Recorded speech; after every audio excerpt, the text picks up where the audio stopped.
नमस्कार विद्यार्थी मित्रांनो, Sagar Patil maths and reasoning क्लासेसमध्ये आपलं स्वागत आहे. तर बघा 2025 मध्ये जी पोलीस भरती येणार आहे त्याच्या सरावासाठी आपण 2024 ला जी पोलीस भरती झाली होती त्याचे जे काय एकूण 43 पेपर झाले होते त्याचे आपण सिरीज चालू केलेले. तर त्याच्यामधला बघा आज आपण नवी मुंबई शहर 7 जुलै 2024 ला जो पेपर झाला होता त्यातले अंकगणित आणि बुद्धिमत्ते जे काय 50 प्रश्न आहेत ते आज आपण आजच्या लेक्चरमध्ये बघणार आहे.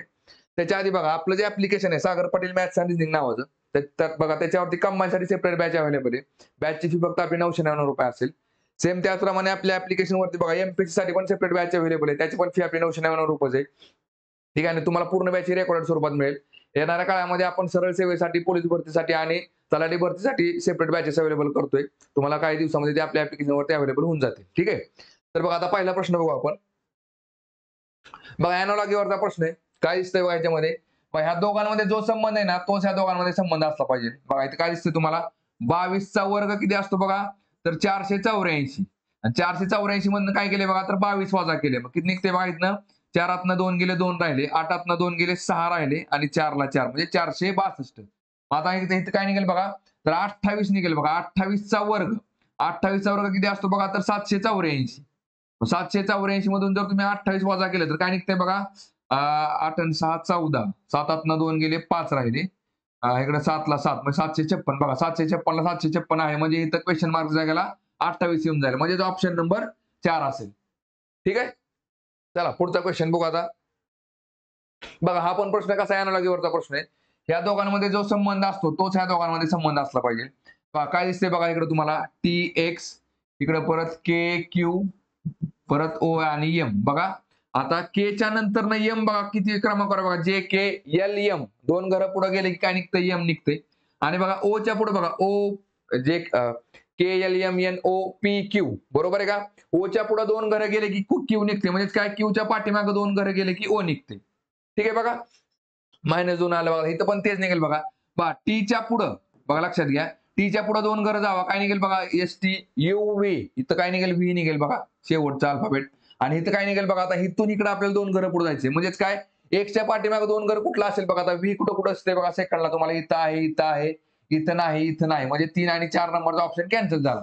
आता बघा आता बघा इथं जर आपण V जरी मांडलं तर काय निघेल बघा? इथं पण बघा V च्या पुढे बघा दोन घरं पुढे जावा UV, W आणि X. म्हणजे याचा अर्थ काय? X च्या पाठीमागे दोन घरं गेले की V निघते.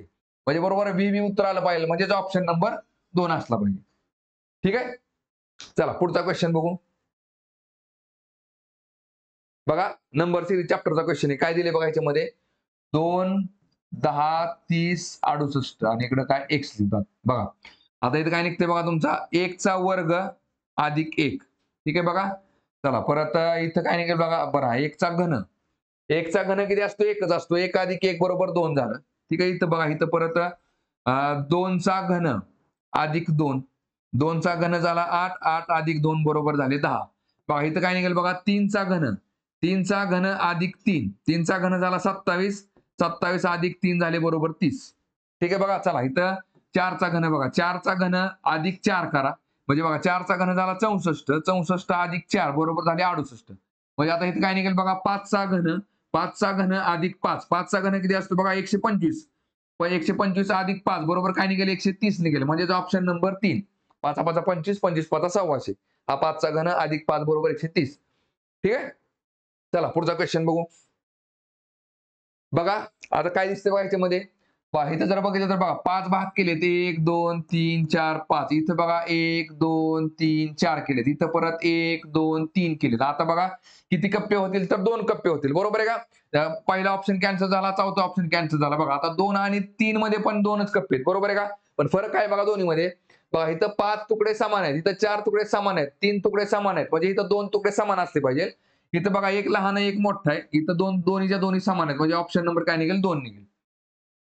ठीक आहे. चला पुढचा क्वेश्चन बघू. बघा काय दिले बघा क्वेश्चन मध्ये?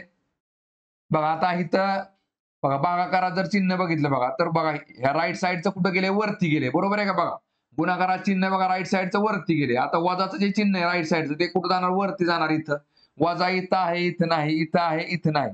हे याचा विषय संपला, ह्याचा विषय संपला. ठीक आहे बघा. चला परत आणखी काय दिसतंय बघा तुम्हाला आता? बघा आता गुणाकारात चिन्ह बघा बाहेरचं कुठं आलं बघा? राईट साईडला गेलं बघा. वजाचं चिन्ह खालचं राईट साईडला गेलं बघा, अधिकचं चिन्ह राईट साईडला इकडे जायला आतमध्ये, सर्कलच्या आतमध्ये अधिकचं चिन्ह उजव्या हाताला कुठे बघा, इथं आहे आणि इथं नाही. आता हे दोनच राहिले, बरोबर आहे का? इथं आहे आणि इथं नाही, म्हणजे याचा विषय संपला. म्हणजे उत्तराला आपला ऑप्शन नंबर 2. ठीक आहे. चला पुढचा क्वेश्चन बघू. बघा सिरीज चॅप्टरचा क्वेश्चन आहे. काय दिले बघा, खालील संख्या मालिकेतील विसंगत संख्या ओळखा. बघा काय दिसतंय बघा याच्यामध्ये तुम्हाला, 13, 16, 22, 26, 38, 62, 76 आणि 102. बघा काय दिसतंय बघा इकडे बघा, 13 मध्ये बघा कुठले अंक आहेत बघा, 1 आणि 3 आहे बघा. म्हणजे काय निघेल बघा, 3 1 3, म्हणजे 1 गुणिले 3 किती आलं, 3 आलं. म्हणजे बघा दोघांमध्ये गॅप किती झाला बघा, 3चा गॅप झाला. बरोबर आहे का? इथं 3चा गॅप झाला बघा. परत आता 6 आणि बघा इथं किती आहे बघा, 1 आणि 6, म्हणजे 6 1 6चा गॅप असेल बघा. बघा म्हणजे 3 1 3, म्हणजे 13 आणि 3 16, परत 6 1 6, 16 आणि 6 22. बघा परत काय बघा, 2 आणि 2, 2 2 किती झाले 4, म्हणजे 22 आणि 4 झाले 26. आता इथं बघा 6 2 12, म्हणजे अधिक 12 पुढे जावा, 26 आणि 12 झाले 38. 38 म्हणजे बघा 3 3 8 24, म्हणजे अधिक 24 करा, म्हणजे 38 आणि 24 किती निघेल बघा, 30 40 50 60 आणि 62. बरोबर आहे. परत बघा 6 आणि 2, 6 2 किती झाले बघा 12, म्हणजे इथं अधिक 12 येईल बघा. 62 आणि 12 किती झाले बघा, 60 70 74, इथं 74 असायला पाहिजे होतं. आणि परत बघा 7 चोका 28, म्हणजे इथं अधिक 28 केलं तर काय निघेल बघा, 74 अधिक 28. बघा 74 आणि 20 किती झाले 84 94. 94 मध्ये 8 ऍड केलं तर 94 6 100 100 आणि 2 102, म्हणजे 74 अधिक 28 केले की 102 येते. म्हणजे इथं 76 च्या ऐवजी 74 पाहिजे होतं. म्हणजे आम्ही संगत घटक कुठला असेल, ऑप्शन नंबर 3 76. ठीक आहे. चला पुढचा क्वेश्चन बघू. बघा अल्फाबेट सिरीजचा क्वेश्चन आहे. काय दिसतंय बघा तुम्हाला याच्यामध्ये, DFH बघा, DFH, परत PRT, परत IK आणि M. बघा काय दिसतंय इथं परत बघा, D पासून बघा DEF GH, बघा D च्या पुढे EF, 2 घरं पुढे गेले की EF आला, EF च्या पुढे EF GH, परत 2 घरं पुढे गेले की GH आला. ठीक आहे बघा. चला बघा P आणि R मध्ये बघा, P QR, 2 घरं पुढे गेले की R आला. परत R आणि T मध्ये बघा, OPQR ST, परत 2 घरं पुढे गेले की T आला. परत बघा HI JK, 2 घरं पुढे गेले की K आला. K च्या पुढे बघा K LM, 2 घरं पुढे गेले की M आला. ठीक आहे बघा, 2 घरं पुढे कुठं दिसते बघा आता, U VW, 2 घरं पुढे आहेत बघा. परत XY, इथं पण 2 घरं आहेत. चला परत बघा इथं UVW, ह्याचा विषय संपला, कारण की गॅप 2 चा पाहिजे. पहा VWXY, 4 घरं पुढे गेले की Y येते, त्याच्यामुळे ह्याचा विषय संपला. इथं बघा आता Q आणि S मध्ये OPQ, RS, 2 घरं पुढे गेली S येते. S च्या पुढे बघा TU, परत 2 घरं पुढे गेले की U निघते. बरं आता 4 आणि 1 नंबर मध्ये 2 चा गॅप आहे. मग आता परत इकडे या, काय दिसतंय बघा तुम्हाला इथं बघा. बघा H च्या नंतर लगेच I आलंय बघा, HI. ठीक आहे बघा, HI म्हणजे आता एक आड एक पकडला आपण. ठीक आहे बघा, H च्या नंतर I आला. ठीक आहे बघा. परत बघा आता मग इथं मला सांगा, P च्या नंतर काय निघेल बघा, Q निघेल. P च्या नंतर Q, बरोबर आहे का? O बघा, सॉरी P ना, शेवटचा अक्षर बघा आपल्याला, हा शेवटचा अक्षर बघा. H शेवटचा आहे, शेवटचा अक्षर काय आलं बघा, H इथं संपला H च्या पुशी. मग पहिलं अक्षर काय घेतलं, I घेतलं. आता इथं T पाशी संपलंय, बरोबर आहे का? T च्या नंतर काय STU, इथं U पासून सुरुवात होईल परत. मग U पासून इथं काय निघेल बघा, U पासून UVWXY, म्हणजे ऑप्शन नंबर काय निघेल बघा, पहिला निघेल. शेवट झाला H पासून, मग H च्या पुढचं अक्षर कुठं आलं, I, ते पहिल्यांदा घेतले. इथं शेवट झाला T पाशी, मग T च्या पुढचं पहिलं अक्षर कुठलं झालं, U झालं, म्हणून ते इथं लगेच U पहिलं अक्षर घेतलं. ठीक आहे, म्हणजे ऑप्शन नंबर पहिला येते. चला पुढचा क्वेश्चन बघू. बघा कोडिंग डिकोडिंगचा प्रश्न काय दिसतंय बघा तुम्हाला याच्यामध्ये. बघा 2 आणि 1 आहे, बरोबर आहे का? बघा आता इथं काय दिले, एका सांकेतिक भाषेत. इथं सांकेतिक म्हणजेच काय, कोड असतात इथं. ठीक आहे बघा. इथं 2 गुणिले 1 नाही करायचं बघा. आता 2 आणि 1 झाले 21. 21 चा वर्ग किती असतो बघा, तर 441. ठीक आहे. आणि 441 मध्ये जर आपण अधिक 21 केलं तर काय निघते बघा इकडं, 1 आणि 1 2, 4 आणि 2 6, आणि इथं 4, म्हणजे 462 येते. सेम बघा इथं 15चा वर्ग, 15चा वर्ग झाला 225, आणि 225 मध्ये जर तुम्ही अधिक 15 केलं तर बरोबर काय निघते बघा इकडं, 240 येते. बरोबर 240 आहे का, तर आहे बघा. 10चा वर्ग, 10चा वर्ग किती झाला, 100.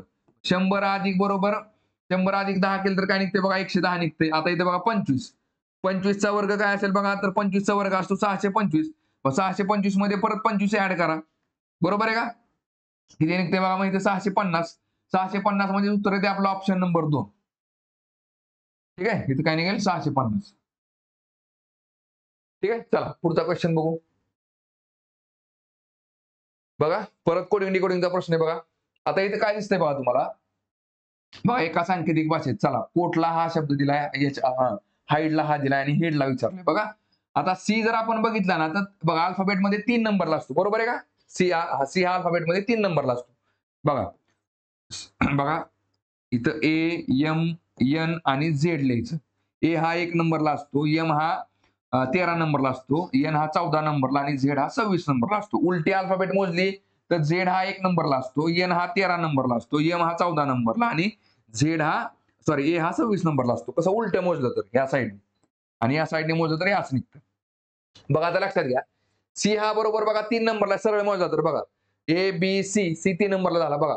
आता ओ जर पकडला आपण तर बघा एमच्या पुढे बघा एम किती नंबरला 13 नंबर एम एन ओ बघा एमच्या पुढे 2 घर एन आणि ओ म्हणजे 13 आणि 2 किती झाले 15. म्हणजे ओ हा बरोबर बघा 15 क्रमांकावर असतो. बघा ए हा कधी पण सुरुवातीला पहिल्या क्रमांकावर असतो. इथं एचा पुढे झाला 1 आणि बघा टी हा अल्फाबेट मध्ये जर मोजला एमच्या पुढे M N O P Q R S T बघा बरोबर 7 घर म्हणजे एमच्या पुढे 7 घर मग 13 आणि 7 झाले 20 बरोबर टीचा किती आला बघा कोड 20 आला. म्हणजे काय केलंय बघा त्यांनी सरळ सरळ अल्फाबेट ज्या क्रमांकावर आहे ना तो क्रमांक त्यांनी घेऊन त्याचा कोड दिलेला आहे. बरं आता पुढे काय दिसतंय बघा तुम्हाला. आता इथं बघा बघा आता इथं एच बघितलं ठीक आहे बघा. बघा आता एच जर बघितलं आपण तर बघा A B C D E F G H H हा 8व्या क्रमांकावर असतो, बरोबर आहे का? एच हा कितव्या क्रमांकावर असतो 8व्या क्रमांकावर असतो. पण तिथं 8 दिसते का तुम्हाला कुठं नाही. बघा इथं सुरुवातीला 1 असेल किंवा 19 काहीतरी कोड असेल त्याचा. बघा आता कसं असतं बघा लक्षात घ्या. बघा 26 आणि 21 झाले बघा 27 बरोबर आहे का? म्हणजे बघा जर ए हा सरळ अल्फाबेट मोजले तर पहिल्या क्रमांकावर असेल तर उलट मोजले तर 26व्या क्रमांकावर असतो. ते मोजायचं कसं बघा वरच्याची आणि खालची बेरीज 27 असते. म्हणजे बघा 13 आणि 14 27 14 आणि 13 27 26 आणि 1 27 मग इथं बघा 8 आहे 8व्या क्रमांकावर सरळ आहे. तर तो उलट्या कितीव्या क्रमांकावर असेल तर बघा 27 म्हणजे बघा 8 मध्ये किती ऍड केल्यानंतर 27 येतं तर 19 आणि 8 27 म्हणजे एच जर उलटा मोजला आपण झेड 1 नंबरला पकडला तर एच हा 19 नंबरला असतो. म्हणजे इथं बघा बरोबर एचचा कोड त्यांनी 19 दिलेला आहे. आणि परत बघा आय जर पकडला आपण तर बघा एचच्या पुढे आय असतो. आय हा बरोबर किती क्रमांकावर असतो 9 क्रमांकावर असतो सरळ होतो आणि त्यांनी बघा परत आयचा कोड हा 9 पकडलाय. बघा डी हा सरळ मोजला आपण तर ए बी सी डी 4 क्रमांकावर असतो आणि ई जर मोजला तर डीच्या पुढे ई असतो म्हणजे तो 5व्या क्रमांकावर असतो सरळ अल्फाबेटमध्ये. ठीक आहे बघा म्हणजे फक्त एच हा त्यांनी उलटा घेतलेला आहे. बरं आता इथं काय आपलं कोडिंग डिकोडिंग म्हणजे कोड आपल्याला कळले. कोड म्हणजे काय ऍज इट इज कोड जसे तसे घ्यायचे बघा. आता एच ला कोड काय घेतला बघा आपण 19 म्हणजे इथं 19 येईल. बघा आता ई ला कोड काय घेतला आपण 5 तर तो 5 येईल. ए ला कोड काय काय मिळाला आपल्याला तर 1 मिळालेला आहे. म्हणून ए चा कोड 1 लिहा आणि डी चा कोड काय तर 4 मिळालेला आपल्याकडे 4 लिहून टाका. म्हणजे काय 19,514 म्हणजे उत्तर काय निघेल बघा आपलं 19,514 ऑप्शन नंबर 3. ठीक आहे. चला पुढचा क्वेश्चन बघू. बघा आता या प्रश्नामध्ये त्यांनी थोडीशी माहिती द्यायला पाहिजे नेमकं काय करायचं आपल्याला. थोडीफार जरा 1-2 वळी जरी लिहून दिली असते ना त्यांनी तर आपल्याला अंदाज आला असता. पण तरी पण आपण सॉल्व्ह करू बघा. काय दिसतंय बघा तुम्हाला इकडे बघा 1, 3, 5, 8 ठीक आहे बघा चला. परत इथं बघा 1, 3, 5, 8 परत एकदा दिसतंय. इथं 27 ला 27 दिसतंय. बघा परत चला इथं 5, 8 इथं 5, 8 आहे ठीक आहे. बरं 27 ला 27 आहे. इथं 91 आहे, इथं 91 आहे. ठीक आहे बघा. आता इथं परत 27 ला 27 आहे. ठीक आहे बघा. आता इथं मध्ये आपल्याला बघायचं बरोबर 91 च्या पुढे काय काय आले बघा कुठं बघा. बघा 32 बघा 3 नंबर बघायचे आपल्याला. बघा 327 आणि 91 इथं 27 आहे बरोबर आहे का? बघा 91 च्या पुढे जर बघितलं आपण तर बघा 358 91 येते बघा. परत 91 च्या पुढे बघा 91 च्या पुढे 327 91 च्या पुढे आपण 327 घेऊ शकतो. 91 च्या पुढे 327 कुठंच नाही त्यामुळे ह्याचा विषय संपला. 91 च्या पुढे बघा 358 दिसतंय तुम्हाला.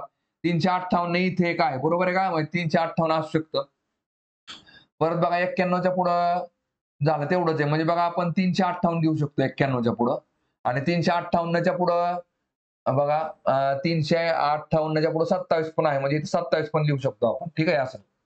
91, 358 आणि 27 म्हणजे इथं आपण 358 टाकू शकतो. 358 च्या पुढे 27 आहे. 358 च्या पुढे 27 येते.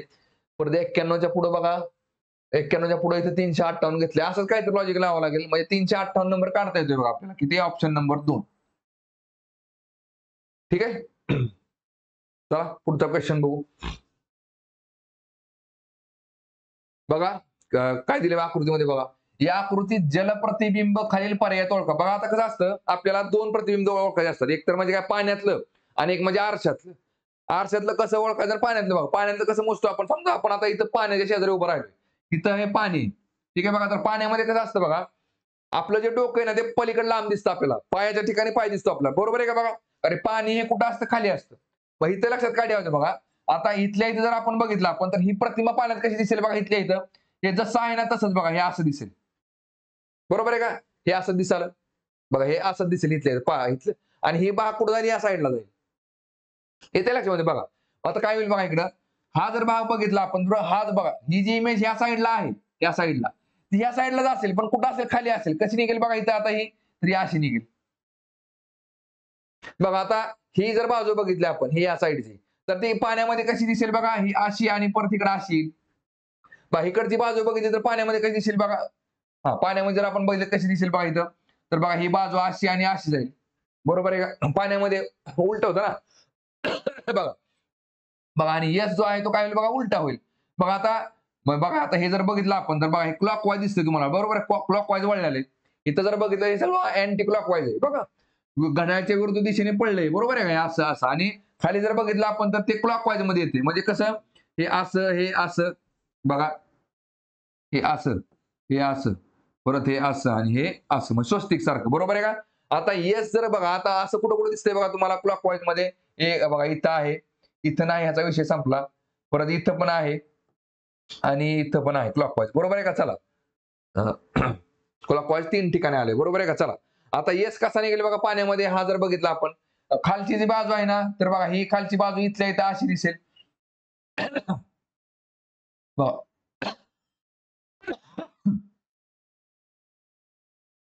बघा कशी दिसेल बघा हे. बघा ही बाजू इकडे येईल आणि ही बाजू इथल्या इथं असेल बघा ही अशी. बरोबर आहे का? ही कुठे दिसते बघा? 1 नंबरमध्ये दिसते तुम्हाला. अशी 1 नंबरमध्ये आहे. इथं पण दिसते, पण इथं हे खोली मारली आपण कारण की इकडचं चुकलेलं आहे. इथं तर आडवी आली त्यामुळे ह्याचा विषय संपला आणि इथं ॲज इट इज आहे अशी दिसते. त्यामुळे ह्याचा पण विषय संपला. म्हणून तर आपल्याला ते ऑप्शन नंबर पाहिला. बघा कसं असतं, आरशामध्ये खाली दिसते इमेज. म्हणजे समजा आता इथं मी बघा, समजा बघा आता इथं मी समजा हे टी काढला, तर टी हा पाण्यामध्ये कसा दिसेल बघा, तर असा दिसेल.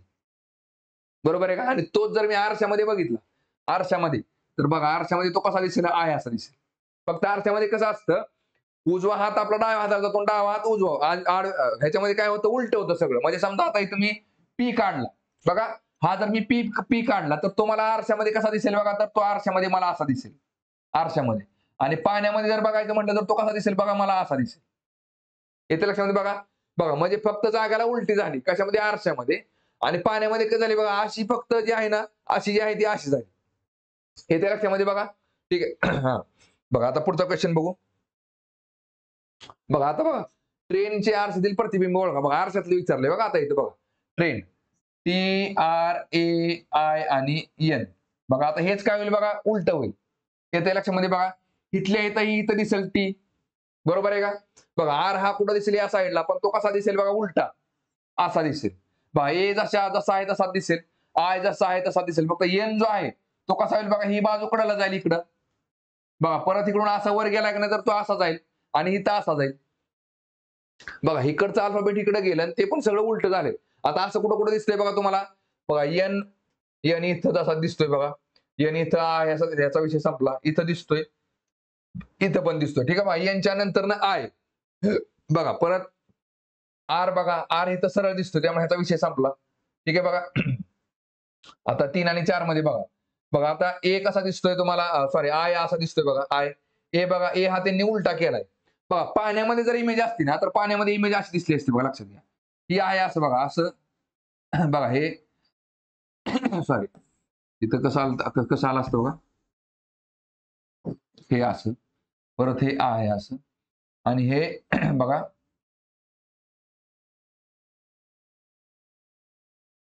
हे असं आलं असतं. ठीक आहे बघा. ही झाली पाण्यामधली इमेज. ही झाली तुमची आरशामधली इमेज. ठीक आहे बघा. आता पाण्यामधली इमेज म्हणजे आपलं काय उत्तर निघते पाहिजे हा इथं टी ला टी आहे असं दिसतोय. ठीक आहे म्हणजे ऑप्शन नंबर 3 असेल. कारण इथं त्यांनी टी हा उलटा केलाय आणि टी हा पाण्यामध्ये उलटा दिसतो. ठीक आहे बघा आरशामध्ये तसाच दिसेल आहे असं. ठीक आहे बघा ऑप्शन नंबर काय असेल आपला 3 असेल. ठीक आहे आणि बघा जर बघायचं म्हटलं तर काय निघते तुम्हाला इकडं बघा इथं काय केलंय बघा इथं आर हा जसा तसा दाखवलाय त्याच्यामुळे ह्याचा विषय संपला. इथं बघा टी हा उलटा केलाय त्यामुळे ह्याचा विषय संपला. बघा इथं बघा इथं टी हा सरळ दाखवलाय. बरं ना टी हा सरळ येणार आहे बरोबर आहे का हा इथं हे असं आहे हा A N I A R आणि टी हे इथं पण असं दिसतंय बरोबर आहे का एन आय ए हा आर बरोबर आहे हा हा इथं एन हा इथं एक मिनिट 3 नंबर येणार नाही आपला 4 नंबर निघेल 4 नंबर सॉरी बा N N I A R आणि टी ऑप्शन नंबर 4 निघेल. ठीक आहे 3 नाही निघणार कारण इथं त्यांनी आर सॉरी ए हा काय केला उलटा दाखवलेला आहे. ठीक आहे चला पुढचा क्वेश्चन बघू आता. बघा आता या आकृतीत किती चौकोन आहे ते विचारले आपल्याला बघा चौकोन. ठीक आहे बघा बघा आता एक लक्षात घ्या चौकोनाच्या ऐवजी इथं काय पाहिजे बघा चौरस. ठीक आहे बघा चौरस पाहिजे होतं. ठीक आहे बरं आता एक लक्षात घ्या चौरस म्हणजेच काय बघा चौरसच्या चारही बाजू काय असतात समान असतात. ठीक आहे बघा आता बघा सुरुवातीला हा मधला जो बघा हा दिसतोय तुम्हाला हा एवढा त्याला आधी फोकस करायचा. ठीक आहे बघा बघा आता इथं काय लिहायचं बघा इथं 1 2 3 आहे आणि इथं 1 2 3 आहे.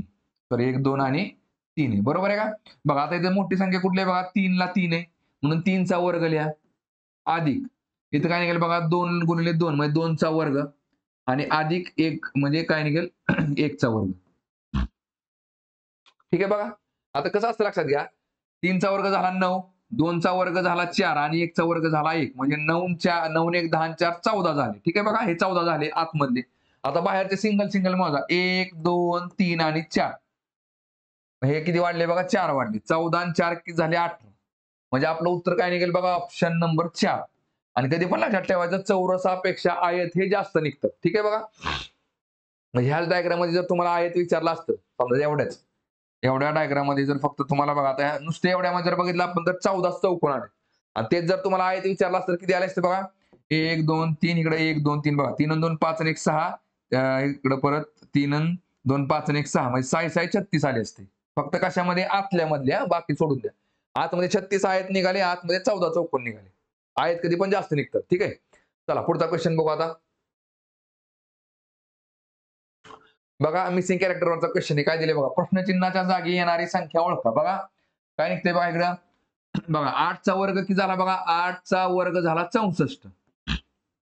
ठीक आहे बघा आणि 8 आणि 5 किती झाले बघा 13 64 वजा 13 केलं तर किती निघते बघा तर 51 निघते. आले लक्षामध्ये बघा खालच्या संख्येचा वर्ग करा 7 7 49 7 चा वर्ग किती झाला 49 आणि 49 वजा किती करायचं बघा 7 आणि 3 10 मग 49 मधनं 10 गेले राहिले 39.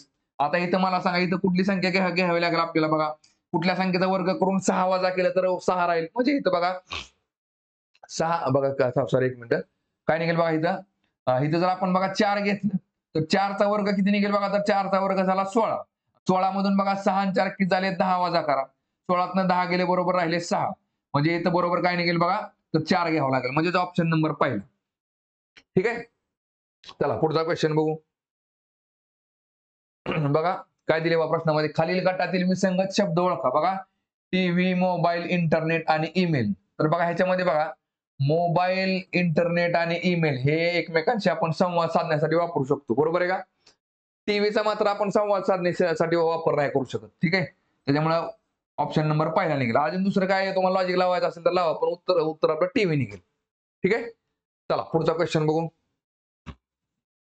बघा मिसिंग कॅरेक्टरवरचा क्वेश्चन आहे काय दिले बघा प्रश्नचिन्हाच्या जागी येणारी संख्या ओळखा. बघा आता काय निघते इकडं ए हा 1 नंबरला असतो बी हा 2 नंबरला असतो आणि सी हा 3 नंबरला असतो. ठीक आहे बघा मग 1 चा वर्ग 3 चा वर्ग आणि 2 चा वर्ग करा 1 चा वर्ग झाला किती 1 3 चा वर्ग झाला 9 आणि 2 चा वर्ग झाला 4 म्हणजे 1 अधिक 4 अधिक 9 म्हणजे 1 आणि 4 5 5 9 झाले 14. बघा बरोबर आता इथं काय निघेल बघा सी सी हा सी किती क्रमांकावर असतो 3 3चा वर्ग, डी झाला 4चा वर्ग झाला आणि बी झाला 5चा वर्ग. म्हणजे बघा 3चा वर्ग झाला 9, 4चा वर्ग झाला 16 आणि 5चा वर्ग झाला 25. म्हणजे काय निघेल बघा इथं 16 9 25, 25 आणि 25 50. म्हणजे इथं बरोबर 50 आले बघा. आता इथं काय निघेल बघा, ई हा झाला 5, 5चा वर्ग बघा, 5चा वर्ग, परत एफ झाला 6चा वर्ग आणि जी झाला 7, म्हणजे त्याचा 7चा वर्ग. 5चा वर्ग, 6चा वर्ग आणि 7चा वर्ग. 5चा वर्ग झाला 25, 6चा वर्ग झाला 36 आणि 7चा वर्ग झाला 49. काय निघेल बघा, 6 आणि 5 11, 11 आणि 9 झाले 20. इथं हातचा आला 2 बघा, 4 आणि 2 6, 6 आणि 3 9, 9 आणि 2 11. म्हणजे 110 उत्तर येते. आतमध्ये इथे 110 असला पाहिजे. म्हणजे ऑप्शन नंबर 4. ठीक आहे. चला पुढचा क्वेश्चन बघू. बघा नंबर सिरीज अल्फाबेट सिरीज वरचा क्वेश्चन आहे. काय दिसते बघा, खालील वर्णमालेतील रिकाम्या जागी बसणारा योग्य पर्याय निवडा. ठीक आहे बघा. आता इथं काय निघेल बघा, ए बी सी बघा, ए बी सी आणि C B A, A B C आणि सी बी ए हे असं लॉजिक लावता येते बघा. A B C C B ए, परत बघा A B C C B ए, परत ए बी सी सी बी ए, असं याप्रमाणे. म्हणजे बघा आपलं उत्तर काय निघेल इकडं, C A B C, C A B C. मग कुठं निघते बघा, C A B C, C A B C option number 2 मध्ये निघते. ठीक आहे. चला पुढचा क्वेश्चन बघू. बघा काय दिसते बघा प्रश्नामध्ये, खालीलपैकी विसंगत संख्या ओळखा. ठीक आहे बघा. आता एक लक्षात घ्या, इथं बघा ही सम संख्या आहे, ही विषम संख्या आहे, ही सम संख्या आहे, ही विषम संख्या आहे. ठीक आहे बघा. म्हणजे याचा अर्थ बघा, आता विसंगत काढायला बघा, ह्याला 2 ने भाग जातो, ह्याला जात नाही, ह्याला जातो, ह्याला जात नाही. 2चा विषय संपला. 3ची कसोटी चेक करा. 3ची कसोटी काय असते बघा, जी काय संख्या दिलेली असेल ना त्याच्या अंकांची बेरीज, बेरजेला जर 3 ने भाग गेला तर त्या पूर्ण संख्येला 3 ने भाग जातो बघा. आता बेरीज करताना काय, 3 ला भाग जातो 3 ने, 6 ला भाग जातो 3 ने, म्हणजेच काय 5 आणि 2 7. 7 ला 3 ने भाग जातो का नाही जाते बघा. परत 6 ला जातो, 3 ला जातो, 7 आणि 5 12, 12 ला पण जातो. म्हणजे ह्या पूर्ण संख्येला 3 ने भाग जातो. ठीक आहे बघा. परत चला बघा 5 आणि 1 6 ला 3 ने भाग जातो. परत 8 आणि 4 12 ला पण 3 ने भाग जातो बघा. परत 7 आणि 2 9 ला 3 ने भाग जातो. परत 7 आणि 1 8 ला 3 ने भाग जात नाही. म्हणजे इथं आपण 3ची कसोटी पण नाही लागू करू शकत. ठीक आहे बघा. आता बघा 4ची कसोटी पण लागू करता येणार नाही का, 2 नेच भाग जात नाही तर 4 ने पण त्या संख्येला भाग जाणार नाही. ठीक आहे बघा. 5ची कसोटी जर आपण चेक केला तर 5 बघा, एक स्थानी 5 कुठंच नाही ह्याच्यामध्ये, त्यामुळे कुठल्या संख्येला 5 ने पण भाग जात नाही. 6ची कसोटी काय असते बघा, ज्या संख्येला 2 ने ज्या संख्येला 3 ने भाग जातो त्या संख्येला 6 ने भाग जातो. 2ची 3ची जर लागू करू शकत नसेल आपण तर 6ची पण नाही लागू करू शकत. 7ला कसोटी नसते बघा. 2ची कसोटी लागू करू शकत नाही तर 4ची पण नाही करू शकत आणि 8ची पण नाही करू शकत. 3ची करू शकत नाही, त्यामुळे आपण 9ची पण कसोटी लागू करू शकत नाही, कारण 3ची 9ची कसोटी सेमच असते. येते लक्षामध्ये बघा. चला 10ची कसोटी जर चेक केली आपण तर एक स्थानी शून्य कुठंच नाही. 11ची कसोटी चेक करा. 11ची कसोटी काय असते बघा, ज्या संख्या दिलेत ना त्याची एकाडेक संख्यांची बेरीज करायची. म्हणजेच काय बघा, 3 आणि 5 की झाले बघा 8, 8 झाले आणि परत 2 आणि 6 झाले 8. म्हणजे 8 मधनं 8 गेले तर 0 राहते. म्हणजे याचा अर्थ काय बघा, ह्या संख्येला 11 ने भाग जातो. लक्षात घ्या. एकाडेक संख्यांची बेरीज केली आपण आणि ती जर एकमेकांमधनं वजा केली, त्या उत्तर जर आपलं 0 किंवा 11 येत असेल ना तर त्या संख्येला 11 0 किंवा 11च्या पट्टीमध्ये, तर त्या संख्येला 11 ने भाग जातो. बघा आता लक्षात घ्या, 6 आणि 5 की झाले बघा 11. 11तनं आपण बघा 3 आणि 7 की झाले 10 वजा केलं तर 1 राहते. म्हणजे 1ला काय 11 ने भाग जात नाही, म्हणजे ह्याला 11 ने भाग जात नाही, ह्याला जातोय बघा. इथं बघा 5 आणि 4 9 येते, 9 वजा बघा 1 आणि 8 9 येते, 9तनं 9 गेले 0 राहिले, म्हणजे ह्या संख्येला पण 11 ने भाग जातोय. इथे बघा परत 2 आणि 1 3 केलं आणि बघा 7 आणि 7 14. ठीक आहे बघा. मग 14तनं 7 करा किंवा 3 मधनं 14 करा, मोठ्यातनं लहान संख्या करा बघा. 7 आणि 7 झाले 14 आणि 2 आणि 1 3. 14तनं 3 गेलं खाली किती राहिले 11. 11ला 11 ने भाग जातो, म्हणजे ह्या पण संख्येला 11 ने भाग जातो. ठीक आहे बघा. मग आता बघा, मग ह्याच्यामधले फक्त 2 नंबर अशी संख्या की त्याला 11 ने भाग जात नाही. म्हणजे ऑप्शन नंबर आपला असेल 2 नंबर. ठीक आहे. चला पुढचा क्वेश्चन बघू. बघा मिसिंग कॅरेक्टरवरचा क्वेश्चन आहे. काय दिले बघा ह्याच्यामध्ये, बघा 24 ला जर आपण 8 ने भागलं तर 8 त्रिक 24. ठीक आहे बघा. आणि मग 3चा घन किती झाला बघा 27. चला परत 4 ने 20 ला 4 ने भाग घालवा, 4 पंचे 20. मग 5चा घन झाला किती 125. बघा 30 ला 5 ने भाग घालवा, 5 सक 30. मग 6चा घन किती असतो बघा, तर 216 असतो. मग 216 कुठे बघा, इथं ऑप्शन नंबर 2 मध्ये. ठीक आहे. चला पुढचा क्वेश्चन बघू. बघा काय दिले बा प्रश्नामध्ये, खालीलपैकी गटात न बसणारा शब्द ओळखा. बघा, रायगड, जंजिरा, प्रतापगड आणि सिंहगड. बघा, रायगड असेल, प्रतापगड असेल किंवा सिंहगड असेल, हे डोंगरांवरचे किल्ले आहेत, बरोबर आहे का? आणि जंजिरा जो आहे ना तो समुद्रामधला किल्ला आहे, त्यामुळे गटात न बसणारा कुठला आहे? जंजिरा. Option number 2. ठीक आहे, चला पुढचा क्वेश्चन बघू. बघा, आता खालीलपैकी कोणते लीप वर्ष आहे? कॅलेंडर चॅप्टरचा क्वेश्चन आहे, बरोबर आहे का? बघा, आता बघा लीप वर्ष कुठलं असतं बघा.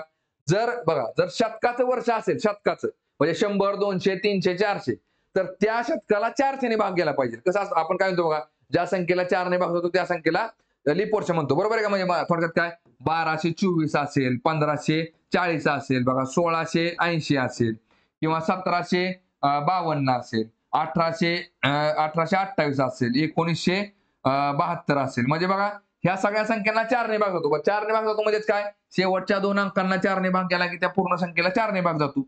मग बघा, असे जर नंबर असतील ना, तर मग ह्याला आपण लीप वर्ष म्हणतो. पण जेव्हा शतकाचं वर्ष येतं म्हणजे काय, 100, 200, 300, 400 म्हणजे 1600, 1700, इथं 2000, इथं 1200. तर बघा, शतकाचं वर्ष असेल ना, तर त्या शतकाच्या वर्षाला 400 ने भाग गेला पाहिजे. 4 ने भाग जाऊन उपयोग नाही. 400 ने भाग म्हणजे थोडक्यात बघा, आता इथं बघा 1600 आणि 1700ला 4 ने भाग जातो, कारण एक स्थानी शून्य आहेत, बरोबर आहे का? पण शतकाचं वर्ष आहे, मग शतकामध्ये बघा 1600ला 400 ने भाग जातो, 2000ला जातो, 1200ला जातो. मग ही झाली लीप वर्ष. ज्या शतकाला 400 ने भाग जात नाही ते लीप वर्ष नसतं. म्हणजे बघा, इथं 1980 बघा, 80ला 4 ने भाग जातो का, तर जातो. इथं फक्त 4 ने भाग जातो का चेक करायचं. जर शतक नसेल तर हे लीप वर्ष आहे. बघा, 1600 तसे हे शतकाचं वर्ष आहे, बरोबर आहे? 1500, 1600, 1700, 1600ला 400 ने भाग जातो का, तर जातो. मग हे पण लीप वर्ष आहे. बघा, 1800 शतकाचं वर्ष आहे, मग ह्याला 400 ने भाग जाणार आहे का, तर नाही जाणार. त्यामुळे हे लीप वर्ष नाही. आणि 2000ला 400 ने भाग जातो का, तर जातो. मग हे पण लीप वर्ष. म्हणजे लीप वर्ष कुठलं नाही, तर 1800 नाही. म्हणजे ऑप्शन नंबर काय ते आपलं 3 येते. ठीक आहे, चला पुढचा क्वेश्चन बघू. बघा, क्रमवार मांडणी करायची. काय दिले बघा, खालील शब्दांची योग्य क्रमवार मांडणी करणारा पर्याय निवडा. बघा, आता सुरुवातीला काय निघेल बघा, मान्सून येईल, बरोबर आहे का? सुरुवातीला मान्सून येईल. त्याच्यानंतर ना काय असेल बघा, मान्सून आला की मग पाऊस येतो. मग इथं पाऊस येईल. पावसानंतर काय होईल बघा, इकडं नदीला पूर येतो. इथं पूर येईल. पूर नंतर काय होते बघा, बचाव कार्य सुरू होतं, बरोबर आहे का? इथं बचाव कार्य सुरू झालं. बचाव कार्य सुरू झाल्यानंतर काय होईल बघा, बघा बचाव बघा, थोडक्यात काय आलं, सुरुवातीला ब आला, ब नंतर न अ आला, अ नंतर न बघा परत ड आला, ड नंतर न बरोबर क आला, ब अ ड क. बघा, ब अ ड क फक्त एका ऑप्शन नंबर 3 मध्ये. त्याच्यानंतर बघा काय असते, सुटका असते, ई. ई काय होईल, इकडे सुटका होईल. आणि सुटक्यानंतर मग काय होईल तुम्हाला, तर निवारा बघावा लागेल, परत परत निवारा. म्हणजे हे असं निघेल, म्हणजे ब अ ड क ई, ब अ ड क ई, ऑप्शन नंबर 3. ठीक आहे, चला पुढचा क्वेश्चन बघू. बघा, कॅलेंडर चॅप्टरचा क्वेश्चन आहे. काय दिले बघा, काल गुरुवार होता, उद्या 15 तारीख आहे, तर पुढच्या शनिवारी कोणती तारीख येईल? बघा, काल गुरुवार होता बघा, काल, आज आणि उद्या करायचं. बघा, काल काय होता, गुरुवार होता, आणि उद्या 15 तारीख आहे. आणि उद्या कुठली तारीख आहे, तर 15 तारीख आहे. काल गुरुवार, तर आज झाला शुक्रवार, उद्या असेल शनिवार. ठीक आहे, बघा उद्या शनिवार असेल. बरं, आता काय म्हटलं, तर पुढच्या शनिवारी कोणती तारीख असेल, बरोबर आहे का? मग मला सांगा, आज बघा, दर 7 दिवसांनी तोच वार असतो. मग 15 तिथं झालं, 15 अधिक 7 किती झाले बघा, 15 आणि 7 झाले बघा. 15 अधिक 7 गेले तर काय, ते 22 तारीख येते.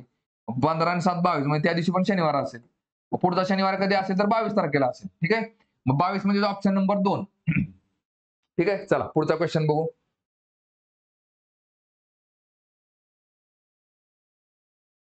बघा, नातेसंबंधावरचा प्रश्न आहे. काय दिसतंय बघा तुम्हाला, सुशीला विनास म्हणाली, तू माझ्या सुनेची मुलगी आहेस. कोण म्हणाले बघा, तर सुशीला म्हणाली विनाला. ठीक आहे, बघा म्हणजे बघा, तू माझ्या सुनेची मुलगी आहे, बरोबर आहे का? बघा, आता सुशीला म्हणते काय, सुशीला लिहायचं, सुशीला विनास म्हणते की तू बाबा माझ्या मुलीची काय सुनेची मुलगी आहे. सुशीलाची सून म्हणजे कोण झाली बघा, सुशीलाचा मुलगा असेल, मुलाची पत्नी असेल, बरोबर आहे का? मुलाची पत्नी. बघा, ही झाला मुलगा सुशीलाचा, आणि ही झाली सून. तू सुशीला काय म्हणते विनाला, तू माझ्या सुनेची मुलगी आहे. सुनेची मुलगी कोण आहेस, तर बाबा विना आहे. थोडक्यात काय, सुशीलाच्या मुलाची मुलगी. ठीक आहे, बघा म्हणजे थोडक्यात बरं, तर सुशीला ही विनाची कोण, सुशीला ही कुणाची तर विनाची.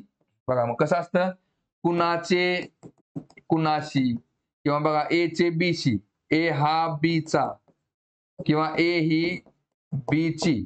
तर या ठिकाणी कसं असतं बघा, इथं चेचं नातं सांगायचं, इथं हाचं आणि इथं हिचं नातं सांगायचं असतं. मग सुशीला ही विनाची कोण, मग विनाची कोण आहे बघा, विनाची आई झाले, वडील झाले, वडिलांची आई म्हणजे आजी झाली. म्हणजे इथं काय निघेल बघा, ऑप्शन नंबर पहिला. सुशीला ही कोण आहे तर विनाची आजी आहे. ठीक आहे.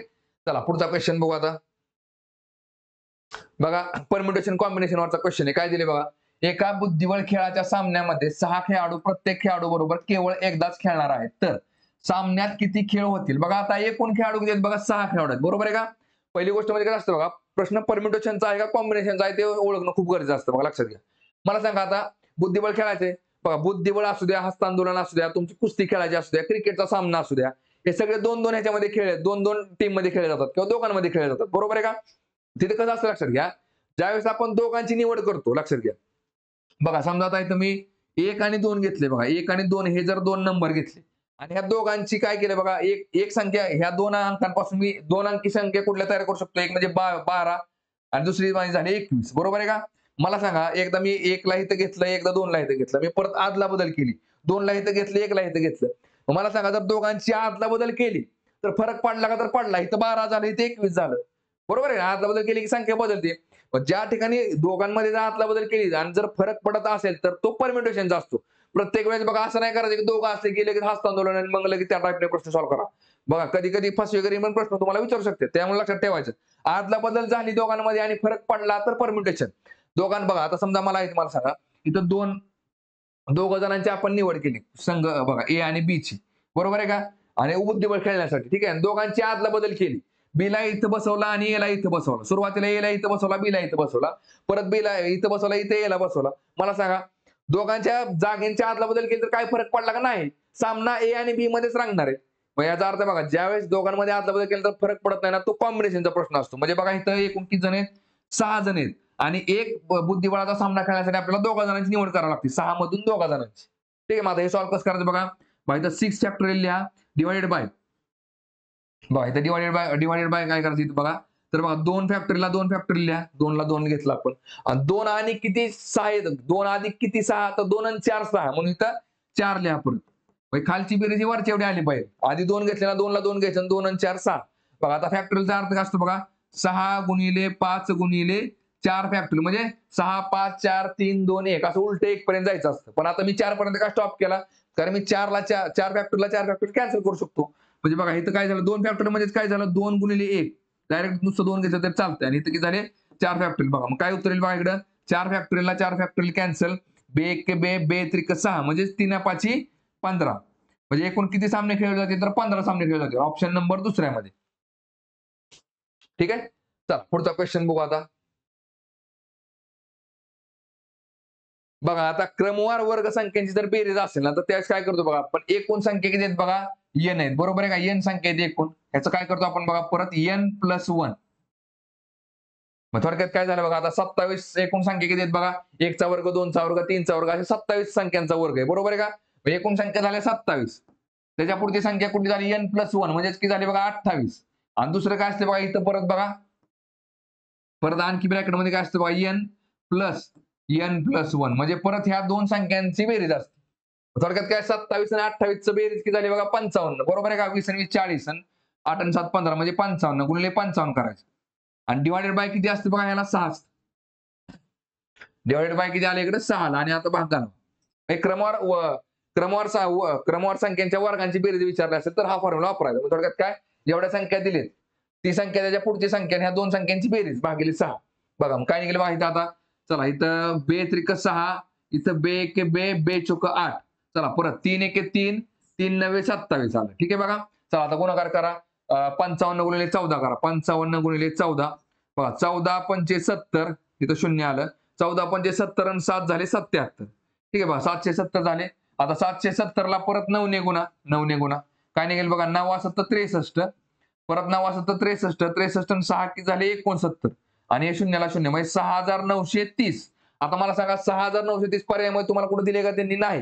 म्हणजे प्रश्न बरोबर आहे पण पर्याय मध्ये न दिल्यामुळे हा प्रश्नाचं उत्तर कॅन्सल झाले. तर उत्तर काय आले, हॅश आले. प्रश्न चुकीचा आहे म्हणून नाही, तर प्रश्न पर्यायामध्ये तो पर्याय नसल्यामुळे 6930 हा पर्याय असला पाहिजे होता. ठीक आहे. चला पुढचा क्वेश्चन बघू. बघा आता काय दिले बघा. खालीलपैकी कोणती मूळ संख्या नाही. बघा इथे 77 मूळ संख्या नाही का. इथं काय ते 7 गुणिले 11 अकरासाठी 77. 77 ला 7 ने पण भाग जातो आणि 11 ने पण भाग जातो. बाकी मग 71, 73 आणि 79 ला फक्त ती स्वतः संख्या आणि किंवा 1 ह्या दोनच अवयवांनी भाग जातो. म्हणजे मूळ संख्येला फक्त 2 अवयव असतात. एक म्हणजे ती स्वतः आणि दुसरे म्हणजे 1. ठीक आहे. म्हणजे इथं ऑप्शन नंबर काय आपलं 4 येते. चला पुढचा क्वेश्चन बघू. बघा काय दिले बा प्रश्नामध्ये. खालील अवास्तव संख्या कोणती. बघा आता अवास्तव संख्या म्हणजे काय असतं लक्षात घ्या. एक बघा आपण नंबर सिस्टीम मध्ये क्वेश्चन बेसिक बघतो बघा. काय इथं तुम्हाला काय दिलं असतं बघा, कॉम्प्लेक्स नंबर. कॉम्प्लेक्स नंबर ह्याच्यामध्ये 2 पार्ट असतात बघा. एक म्हणजे रिअल नंबर आणि इथं काय असतं बघा, इमॅजिनरी नंबर. मग ह्याला काय म्हणतो बघा, रिअल नंबर म्हणजे काय असतं आपलं वास्तव संख्या आणि ह्याला काय म्हणतो आपण अवास्तव.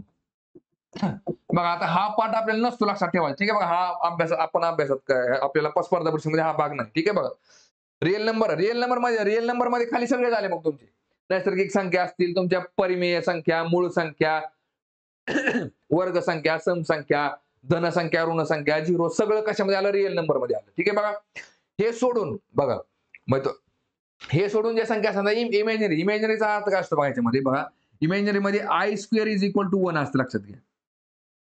I square is equal to काय असतं, सॉरी आय स्क्वेअर आयचा स्क्वेअर इज इक्वल टू काय असतं, -1 असते. I square is equal to -1. म्हणजे इथं बघा आय म्हणजेच काय निघेल बघा. इथं इथं आय जर पकडला आपण तर बघा स्क्वेअर कधी निघून जातो, त्याला जर आपण रूट टाकला तर बरोबर आहे का. म्हणजे इथं बघा इथं आय स्क्वेअरला जर मी रूट टाकला तर इथं काय निघेल बघा, -1 ला पण रूट निघेल. मग याचा अर्थ काय बघा थोडक्यामध्ये, इथं आयची व्हॅल्यू काय निघेल बघा, इथं आयची व्हॅल्यू निघेल -1 अंडर रूट -1 किंवा i square is equal to -1. Direct एवढं केलं तर चालतं. बघा आता मग थोडक्यात काय, आता बघा लक्षात घ्या इमॅजिनरी नंबर म्हणजे काय असतं बघा, 25 चा वर्ग हा बघा मला सांगा. आता इथं बघा समजा इथं 9 बघा 9 हा कितीचा वर्ग आहे, 9चा वर्ग म्हणून आपण 3 सांगू शकतो बरोबर आहे का. पण -9चं बघा लक्षात घ्या. आता इथं काय केलं मी, 3चा वर्ग 9 घेतला बरोबर आहे का. -3चा सुद्धा वर्ग मी किती घेतला बघा, तर 9 घेतला बरोबर आहे का. बघा -3चा सुद्धा वर्ग 9 घेतला. पण म्हणजे बघा धनसंख्या असू द्या किंवा ऋणसंख्या असू द्या, दोन्हींचा वर्ग हा काय असतो, समसंख्या निघतो बरोबर आहे का. -3 गुणिले -3 अधिक 9 निघतं बरोबर आहे का. पण इथं बघा आपल्याला कुठं तर तुम्हाला बघा, बरं आता ह्याच्यामध्ये मला सांगा पण इथं जर मी तुम्हाला आता समजा बघा, इथं मी तुम्हाला असं जर केलं तर तुम्ही ह्याची व्हॅल्यू 3 लिहिचाल बरोबर आहे का. पण जर मी ह्याच्यामध्ये बघा तुम्हाला हे मायनस जर टाकलं -9 तर ह्याची व्हॅल्यू आपण काय लिहिली. मग हे कसं असतं बघा लक्षात घ्या. तर मला सांगा आता बघा अंडर रूट मध्ये आपण जर -9 घेतलं तर ह्याचं काय असतं बघा, आतमध्ये काय निघेल हे 9 गुणिले -1 बरोबर आहे काय. 9 गुणिले -1 9 गुणिले -1. आता 9 हा कितीचा वर्ग आहे, तर 3चा वर्ग आहे. बाहेर काय निघेल, 3 निघेल आणि आतमध्ये काय राहील बघा, -1 राहील. आणि आताच काय बघितलं आपण बघा इकडं, बघा इथं काय निघते बघा, आय ची व्हॅल्यू काय असते बघा, तर अंडर रूट -1. इथं अंडर रूट -1 म्हणजेच काय आलं बघा इकडं, तर 3 आणि इथं काय निघेल आय, म्हणजे याला इमॅजिनरी नंबर म्हणतो आपण. ठीक आहे बघा. आणि हा पार्ट नसतो आपल्याला, त्याच्यामुळे बघा लक्षात घ्या इथं काय निघेल, अवास्तव संख्या आपल्याला कुठली ती शोधायची. बघा आता पहिल्याचं उत्तर काय निघेल बघा लक्षात घ्या. बघा पहिल्याचं जर उत्तर बघितलं आपण, बघा ह्याचं उत्तर काय निघेल बघा. तर बघा आता आतमध्ये जर बघितलं आपण तर काय बघा, 512 हा 8चा घन आहे. 8 गुणिले 8 गुणिले 8 एवढं तर कळलं आपल्याला. 512 हा 8चा घन आहे बरोबर आहे का. बघा आता मग मी बाहेर जर काढलं तर काय निघेल बघा ह्याच्यामधून 8, 2 8 मधनं 1 8 बाहेर निघाला, आतमध्ये फक्त 8 राहिला. असं पण लिहिता येतं बरोबर आहे का. परत बघा ह्या 8ची फोड होते, परत काय निघते बघा इकडं, ह्या 8ची परत फोड काय निघते बघा, तर 4 2 8 निघते बरोबर आहे का. मग हा 4 कितीचा वर्ग आहे, तर 2चा वर्ग आहे. हा मी 2 बाहेर काढू शकतो, म्हणजे काय 8 गुणिले 2 होईल आणि ब्रॅकेटच्या आतमध्ये फक्त 2 राहील, म्हणजेच काय थोडक्यात 16 आणि हे 2. ठीक आहे बघा. आणि बघा लक्षात घ्या रूट मध्ये बघा वर्गमुळामध्ये जरी संख्या असेल तर त्या सगळ्या संख्या ह्या कशा असतात आपल्या, तर वास्तव संख्या असतात.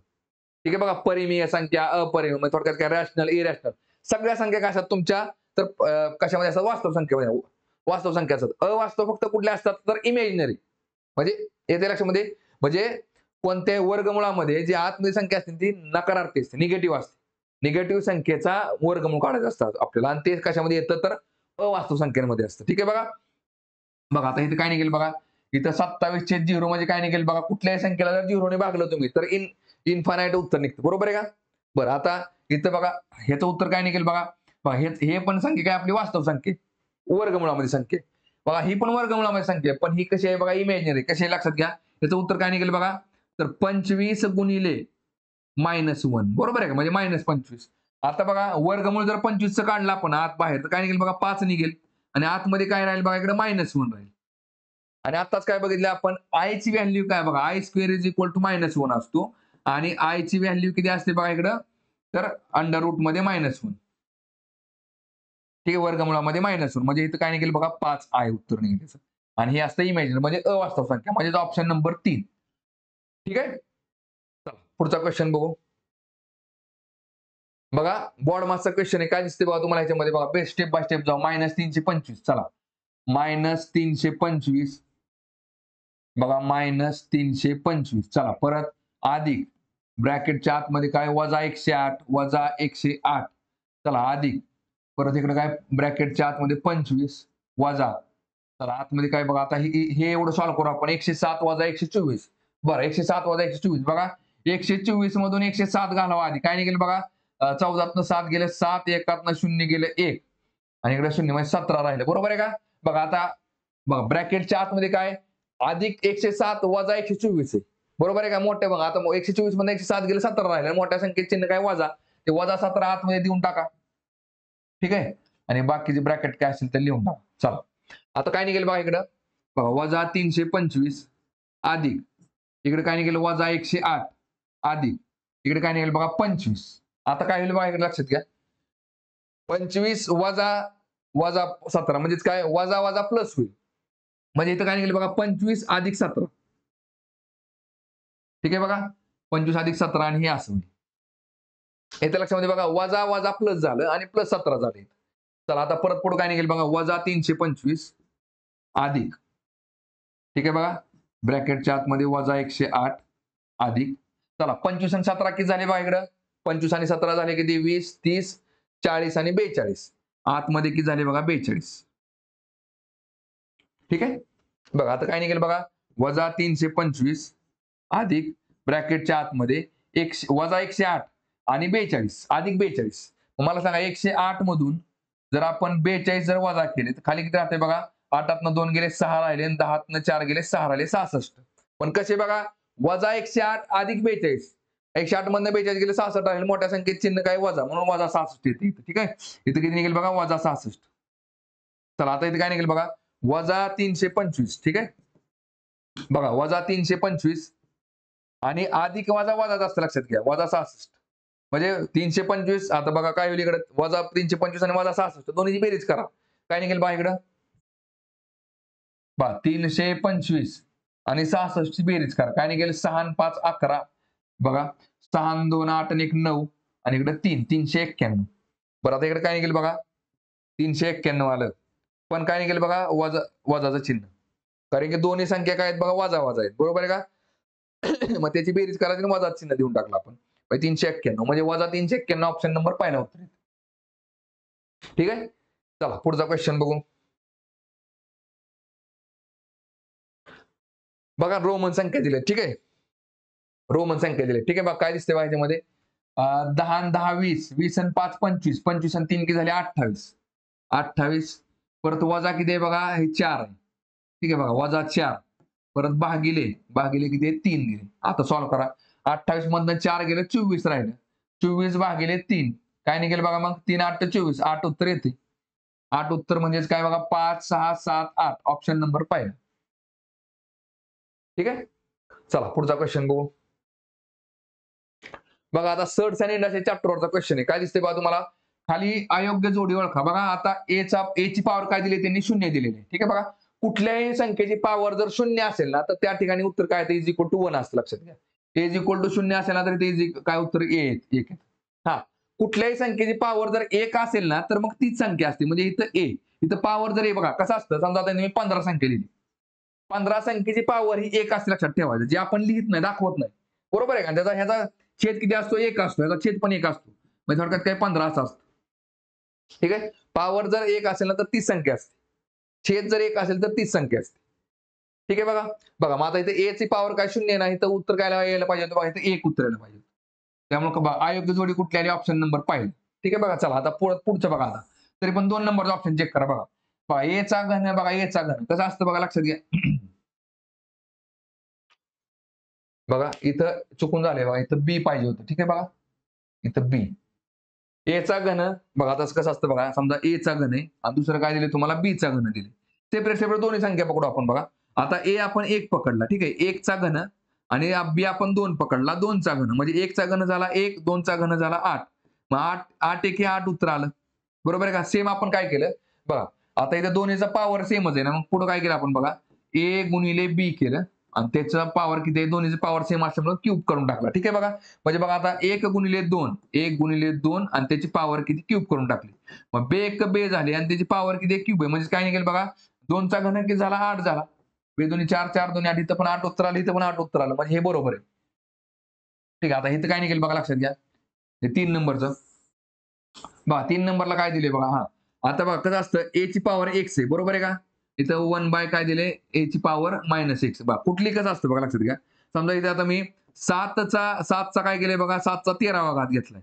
7चा 13वा घात घेतला समजा आपण ठीक आहे. आणि तेच जर बघा म्हणजे आता बघा ह्याच्या खाली काय असतं छेद 1 असतो लक्षात घ्या कुठल्याही संख्येचा. ह्याचा पण छेद किती असतो 1च असतो. आता मी काय केलंय उलटं केलं तर काय होतं बघा 1 वर जाते आणि खाली काय येते 7 ची पॉवर 13 येते. पण ज्यावेळेस उलटं करतो ना त्यावेळेस काय होतं पॉवर जी असते ती मायनस मध्ये जाते. म्हणजे मायनसची पॉवर खाली असेल तर वर अंशाला आणली तर प्लस होते. प्लसची असेल तर मायनस होते. येते लक्षामध्ये म्हणजे हे पण बरोबर आहे. इथं पण सेम तेच आहे बघा a ची पॉवर x आहे डिवाइडेड बाय a ची पॉवर काय दिली बघा त्यांनी y दिलेली आधी असं मानून घ्या. बघा आता इथं a ची पॉवर x आहे अशी ठेवा आणि खालचा वर गेला तर काय झालं बघा इथं बघा काय झालं इकडे a ची पॉवर -y झाली. खालचा वर गेला की पॉवर काय होते वर गेला की मायनस झाली. मायनसची प्लस होते प्लसची मायनस होते. आता बघा इथं बेस सेम आहे. बेस सेम असल्यामुळे काय केलं त्यांनी a घेतला आणि पॉवरची ऍडिशन म्हणजे काय x वजा y म्हणजे बघा x वजा y म्हणजे हे पण बरोबर आहे. म्हणजे उत्तर काय ते बघा आपलं सॉरी हा याच्यामध्ये उत्तर काय निघते ऑप्शन नंबर पहिला. ही जे चूक आहे आपल्याला अयोग्य जोडी कुठली आली तर ऑप्शन नंबर पहिला. ठीक आहे. चला पुढचा क्वेश्चन बघू. बघा काय दिले प्रश्नामध्ये खालील पैकी कोणते विधान अयोग्य आहे. ठीक आहे चुकीचं बघा. व्यवहारी अपूर्णांकात चिन्ह हे संपूर्ण अपूर्णांकाचे चिन्ह असते बघा आता समजा एक अपूर्णांक लिहिला मी इथं 12/13 लिहिला आणि मायनस मी इथं मध्ये दिला तर हा मायनस दोन्ही ह्याला असतो लक्षात घ्या चिन्ह हे संपूर्ण अपूर्णांकाचे चिन्ह असते. म्हणजे समजा मी इथं -12/13 किंवा 12/-13 केला तर हे मायनसचं चिन्ह पूर्ण 12/13 आहे. हे पण पूर्ण 12/13 हे पण पूर्ण 12/13. कुठं जरी मांडलं तर काही फरक पडत नाही. ठीक आहे बघा हे बरोबर आहे. चला आता 2 नंबर बघा. कोणतीही संख्या भागिले शून्याचे उत्तर अनंत असते. बरोबर आहे बघा. समजा मी 3 भागिले कुठलीच संख्याला जर शून्याने भागला तर उत्तर काय असतं बघा अनंत म्हणजे काय इन्फायनाईट असते. मग हे पण बरोबर आहे बघा. हे पण बरोबर आहे बघा. परत 0 भागिले कोणतीही संख्या बरोबर 0 बघा. शून्याला कुठल्या जरी संख्येने भागला आपण 7 ने भागलं किंवा 8 ने भागलं कुठल्याही संख्येत त्याचं उत्तर काय असतं 0 असतं. इथे इन्फायनाईट नाही लिहायचा. शून्याला कुठल्याही संख्येने भागले तर ती संख्या 0 असते म्हणजे हे पण बरोबर आहे. आणि बघा 2 पेक्षा जास्त व्यवहारी अपूर्णांकाची बेरीज किंवा वजाबाकी मसावी पद्धतीने काढतात बघा. आता बघा थोडक्यात काय व्यवहारी अपूर्णांकाची बेरीज म्हणजे कसं असतं बघा लक्षात घ्या. समजा इथं मी 1/2 लिहिला आणि इथे 1/3 लिहिला. यांची बेरीज असू द्या किंवा वजाबाकी असू द्या. अधिक असू द्या किंवा वजा असू द्या. समजा अधिक करू आपण. बघा इथं बेरीज किंवा वजाबाकी म्हटले बरोबर आहे का? तर ती काय म्हटले मसावी पद्धतीने काढतात. बघा लक्षात घ्या. कधी आपण बघा अपूर्णांकाची ज्यावेळेस बेरीज करतो त्यावेळेस काय करतो तिरकस गुणाकार करतो. बरोबर आहे का? तिरकस गुणाकार करतो म्हणजे काय 3 1 3 परत अधिक काय बघा बे 1 बे आणि खाली खाली काय केलं बे 3 6 केलं. याचा अर्थ काय असतो लक्षात घ्या. आपण या दोन्ही संख्यांचा छेद हा समान केलेला असतो. छेद समान केला म्हणजे काय केलं बघा आता 3 आणि 2चा लसावी किती असतो 6 असतो. मग इथं काय केलं बघा मी 2 ला 3 ने गुणलं. बघा छेदाला 3 ने गुणल्यामुळे मी अंशाला पण 3 ने गुणलं. अधिक बघा इथं पण काय केलं मी 3 ला परत 2 ने गुणलं. मग इथं वरती पण मग 2 ने गुणलं. म्हणजे बघा अंशाला आणि छेदाला जर तुम्ही समान संख्येने गुणलं तर अपूर्णांक बदलत नाही. म्हणजे काय इथं 3 ला 3 कॅन्सल होऊन जातं. बरोबर आहे का? मग काय आलं बघा इकडे 3 1 3. बघा इथं काय निघालं तुमचं? बघा इकडे किती निघालं 3 1 3 छेद 3 2 6 अधिक बे 1 बे छेद काय 3 2 6 आणि छेद जर समान असेल तर आपण काय करतो बघा बेरीज करतो. छेद समान करून टाकला 3 अधिक 2 आणि आता आपण तिरकस गुणाकार केला काय केलं बघा 3 1 3 अधिक बे 1 बे छेद बे 3 6. तेच आहे ना बघा इथं जे आहे तेच आहे. मग थोडक्यात काय छेद समान करतो आणि छेद समान करतो याचा अर्थ काय त्याचा आपण लसावी काढत असतो.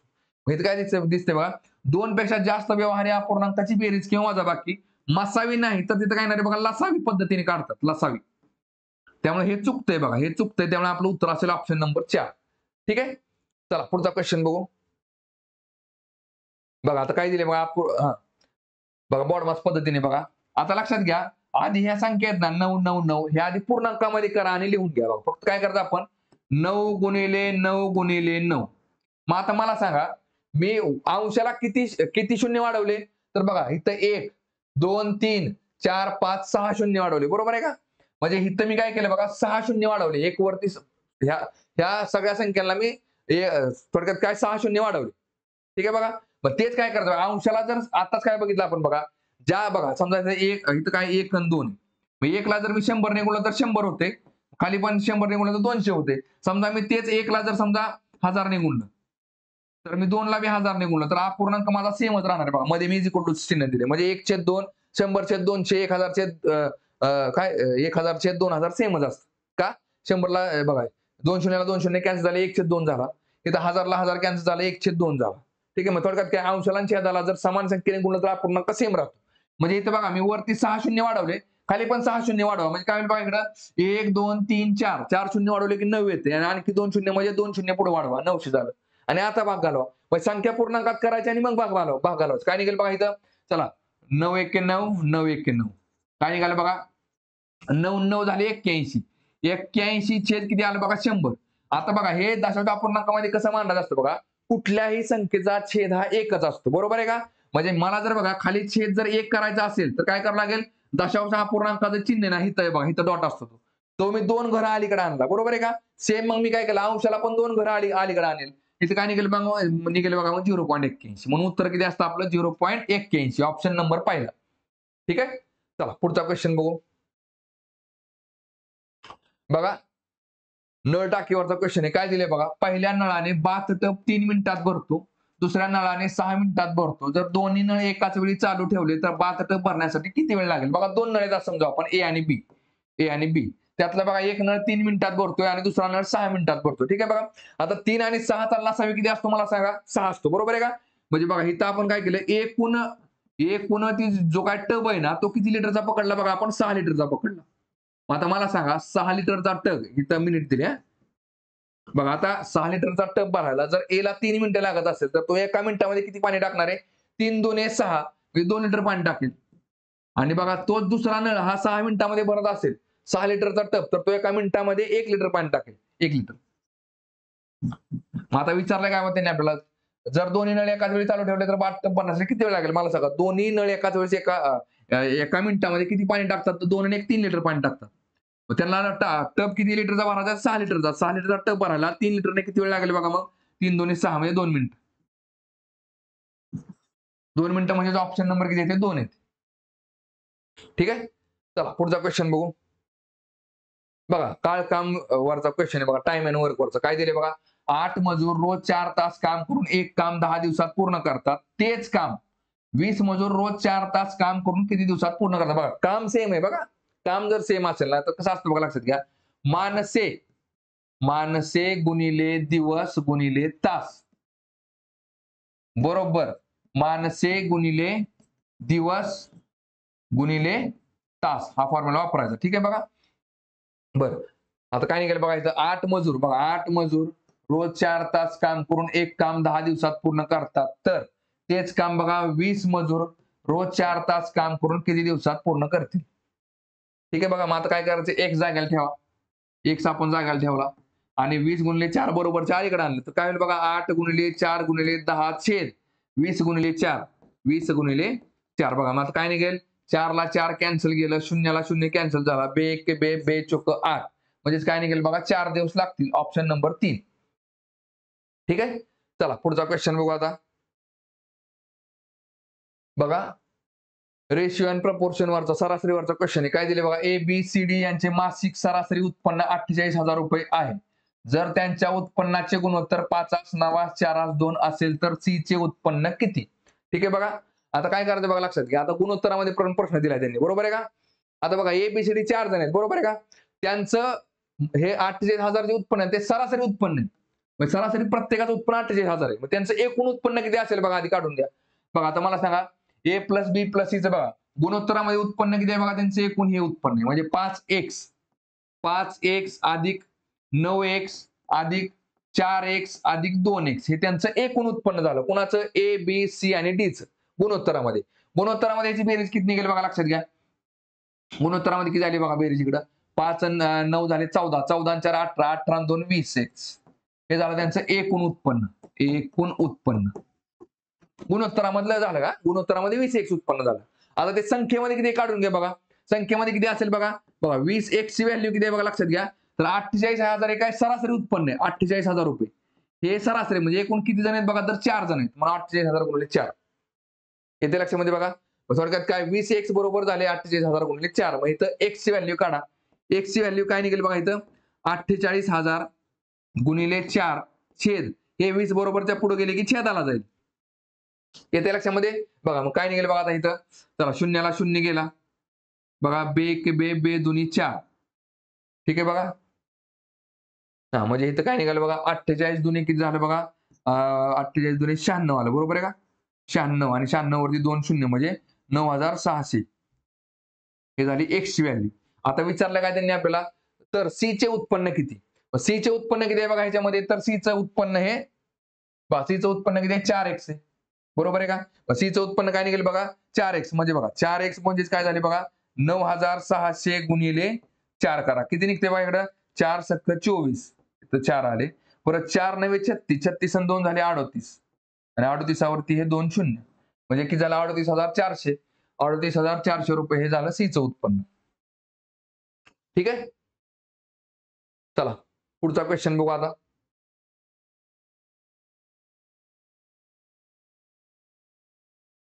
बघा काय दिले प्रश्नामध्ये एका दुकानदाराने 40 दिवसामध्ये सरासरी 1200 रुपयाचा माल विकला.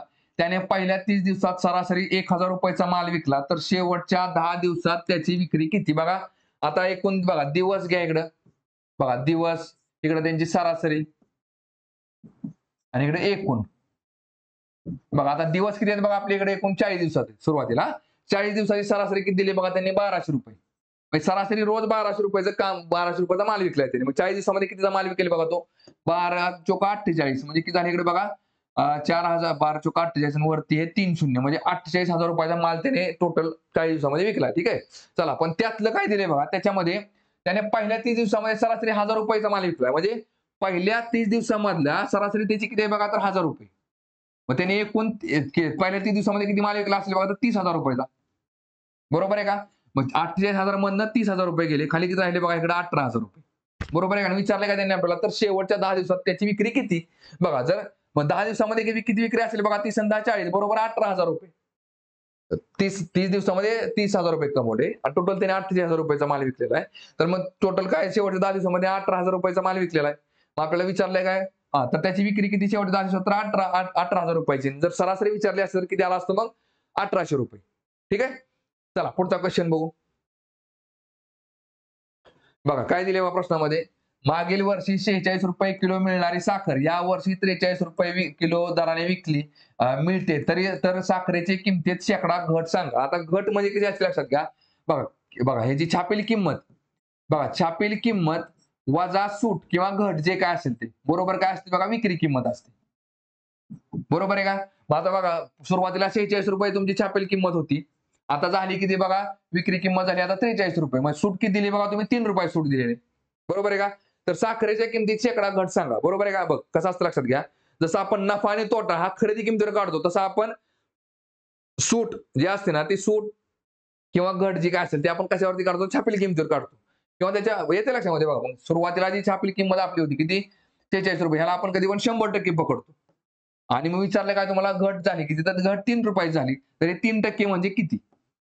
काय नाही तिरकस गुणाकार करायचं हे ह्याला गुणायचं आणि हे ह्याला गुणायचं. काय निघेल बघा x गुणिले 46 बघा x गुणिले 46 बरोबर 100 गुणिले 3 100 गुणिले 3 बघा. मग काय निघेल इकडे बघा x जागेला ठेवा आणि 46 बरोबरच्या पलीकडे टाका. मग काय निघेल 100 गुणिले 3 छेद किती आले इकडे 46. मग काय निघेल बघा इकडे आता चला बे दुने 4 बे त्रिक 6 आणि इकडे बे पंचे 10 म्हणजे 5 त्रिक 15 15 म्हणजे किती झाले बघा इकडे 150 150 छेद 23. आता सांगा चला 23 बघा 23 सख्ख किती येते बघा 25 सख्ख 150 येते. 23 सख्ख किती निघेल बघा 23 सख्ख 1 मिनिट 23 सख्ख 3800 बरोबर आहे का? 23 सख्ख किती आलं 6 त्रिक 18 6 दुनी 12 आणि 13 म्हणजे 3800 आलं बरोबर आहे का?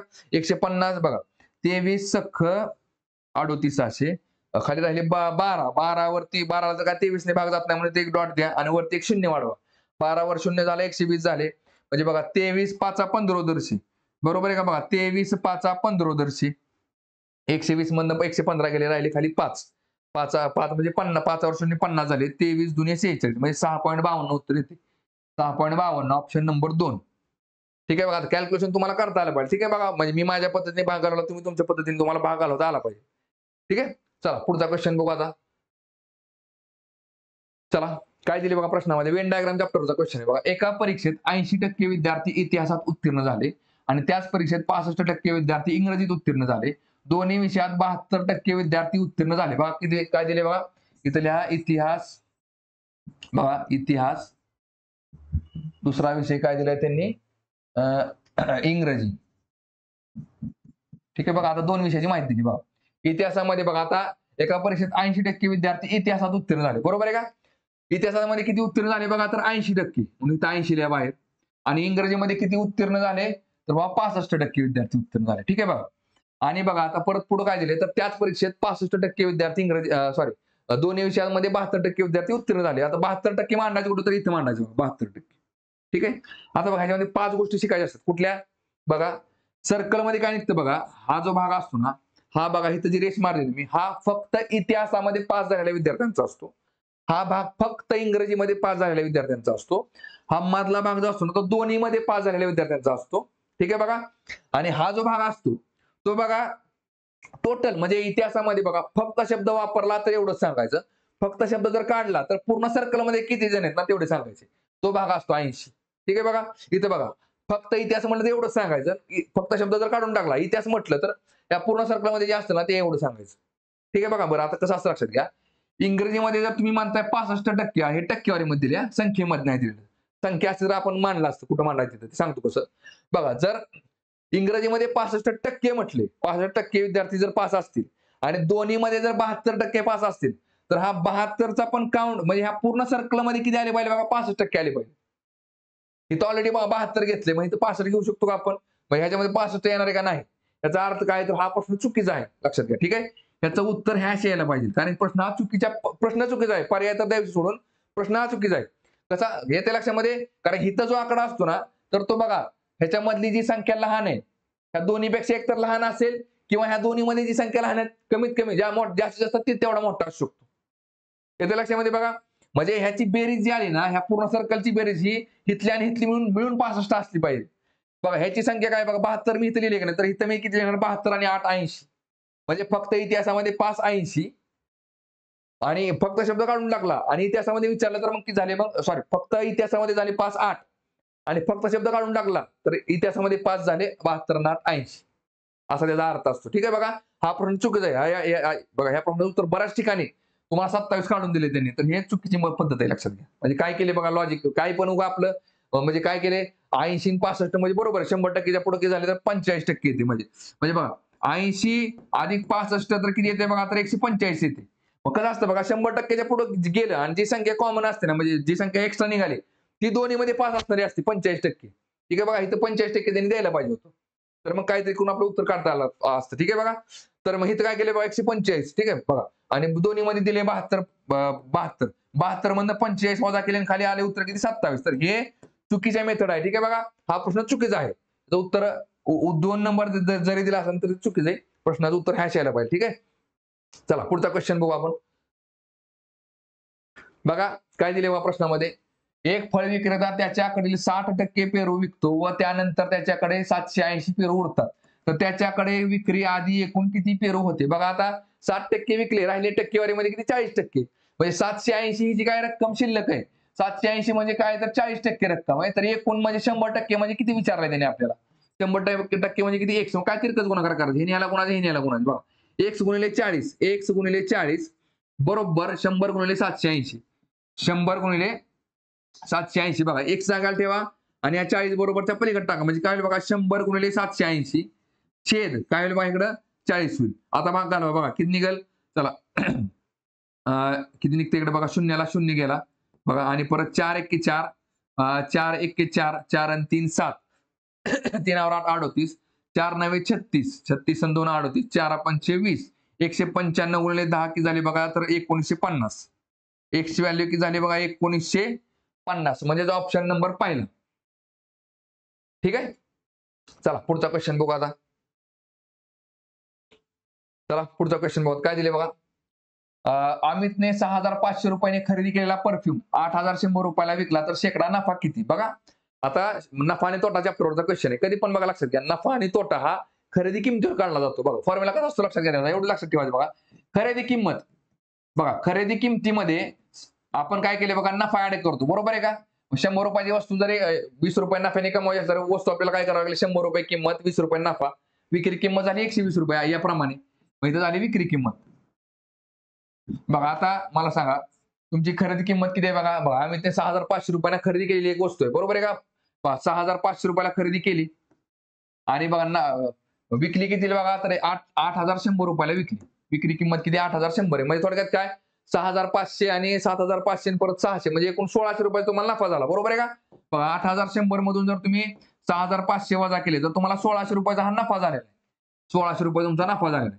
बरं विचारलंय काय त्यांनी बघा आपल्याला तर शेकडा नफा किती बघा आता कधी पण खरेदी किमतीमध्ये नफा आणि तोटा आपण कशावर काढतो खरेदी किमतीवर काढतो बरोबर आहे का. मग खरेदी किंमत आपण कधी पण किती पकडतो तर 100% पकडतो. म्हणजे 6500 हे जर 100% पकडलं आपण तर 1600 म्हणजे किती टक्के काय नाही तिरकस गुणाकार करायचा एक्स ने ह्याला गुणायचं आणि 100 ने ह्याला गुणायचं काय निघेल बघा मग इकडं एक्स गुणिले 6500 बघा एक्स गुणिले 6500 बरोबर 100 गुणिले 1600 100 गुणिले 1600 आता काय होईल बघा इकडे एक्स जाग्याला ठेवा आणि 6500 बरोबरच्या पुढे टाका काय होईल बघा मग इकडं 100 गुणिले 1600 छेद काय होईल 6500 होईल. बघा आता भाग घालवा चला ह्या 2 शून्याला हे 2 शून्य गेले बघा परत 5 एक्के 5 5 त्रिक 15 आणि इकडे परत 5 दुने 10 म्हणजे 20 आलं ठीक आहे बघा 20 गुणिले 16 किती झाले बघा 16 दुने 32 म्हणजे 320 320 भागिले किती आले बघा इकडे 13 आता भाग घालवा काय निघेल बघा इकडे बघा 13 एक्के 13 13 दुने 26 26 आणि 6 32 6 वर शून्य झाला 60 झाला म्हणजे 60 झाला 13 चुक्क 52 52 वरती बघा 24 भागेल तर एकच आहे बरोबर आहे का उत्तर निघालं आपलं किती ऑप्शन नंबर 4.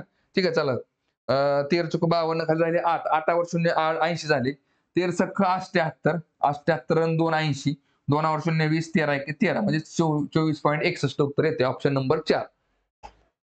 ठीक आहे चला पुढचा क्वेश्चन बघू आता.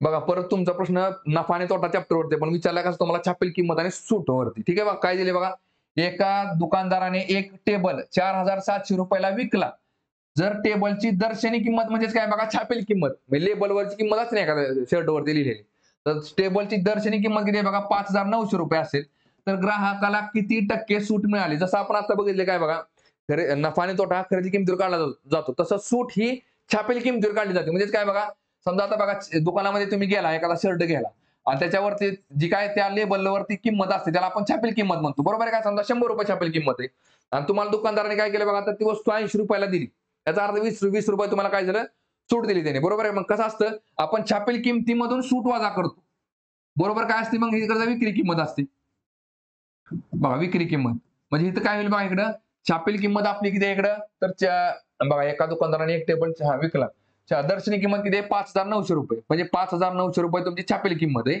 आणि तुम्ही विकलाय किती रुपयाला तर बघा 4700 रुपये याचा अर्थ मग तुम्हाला सूट किती दिली बघा त्याने इथं 4700 5700 म्हणजे 1200 रुपयाची सूट दिली तुम्हाला बरोबर आहे का 5900 मधनं 1200 गेले 4700 रुपये 1200 रुपये त्यांनी सूट दिली तुम्हाला पण ती तुम्हाला विचारले कसं तर टक्क्यामध्ये तर त्या ग्राहकाला किती टक्के सूट मिळाली 1200 रुपये वजा केले पण टक्क्यामध्ये किती तर बघा 5900 जर आपण 100% पकडलं तरी कसं असतं छापील किंमत ही 100% पकडावं लागते त्यावेळेस मग 1200 मध्ये सूट जी आहे ना तर ती किती टक्के असेल तर 1% असेल काय नाही तिरकस गुणाकार करायचा इथं ठीक आहे एक्स ने ह्याला गुणायचा आणि 100 ने ह्याला गुणायचं काय नाही केलं बघा एक्स गुणिले 5900 बघा एक्स गुणिले 5900 बरोबर 100 गुणिले 1200 100 गुणिले 1200 काय नाही केलं बघा इथं एक्स जागायला ठेवा आणि 5900 बरोबरच्या पलीकडे टाका काय होईल इकडं 100 गुणिले 1200 छेद काय निघेल बघा 5900.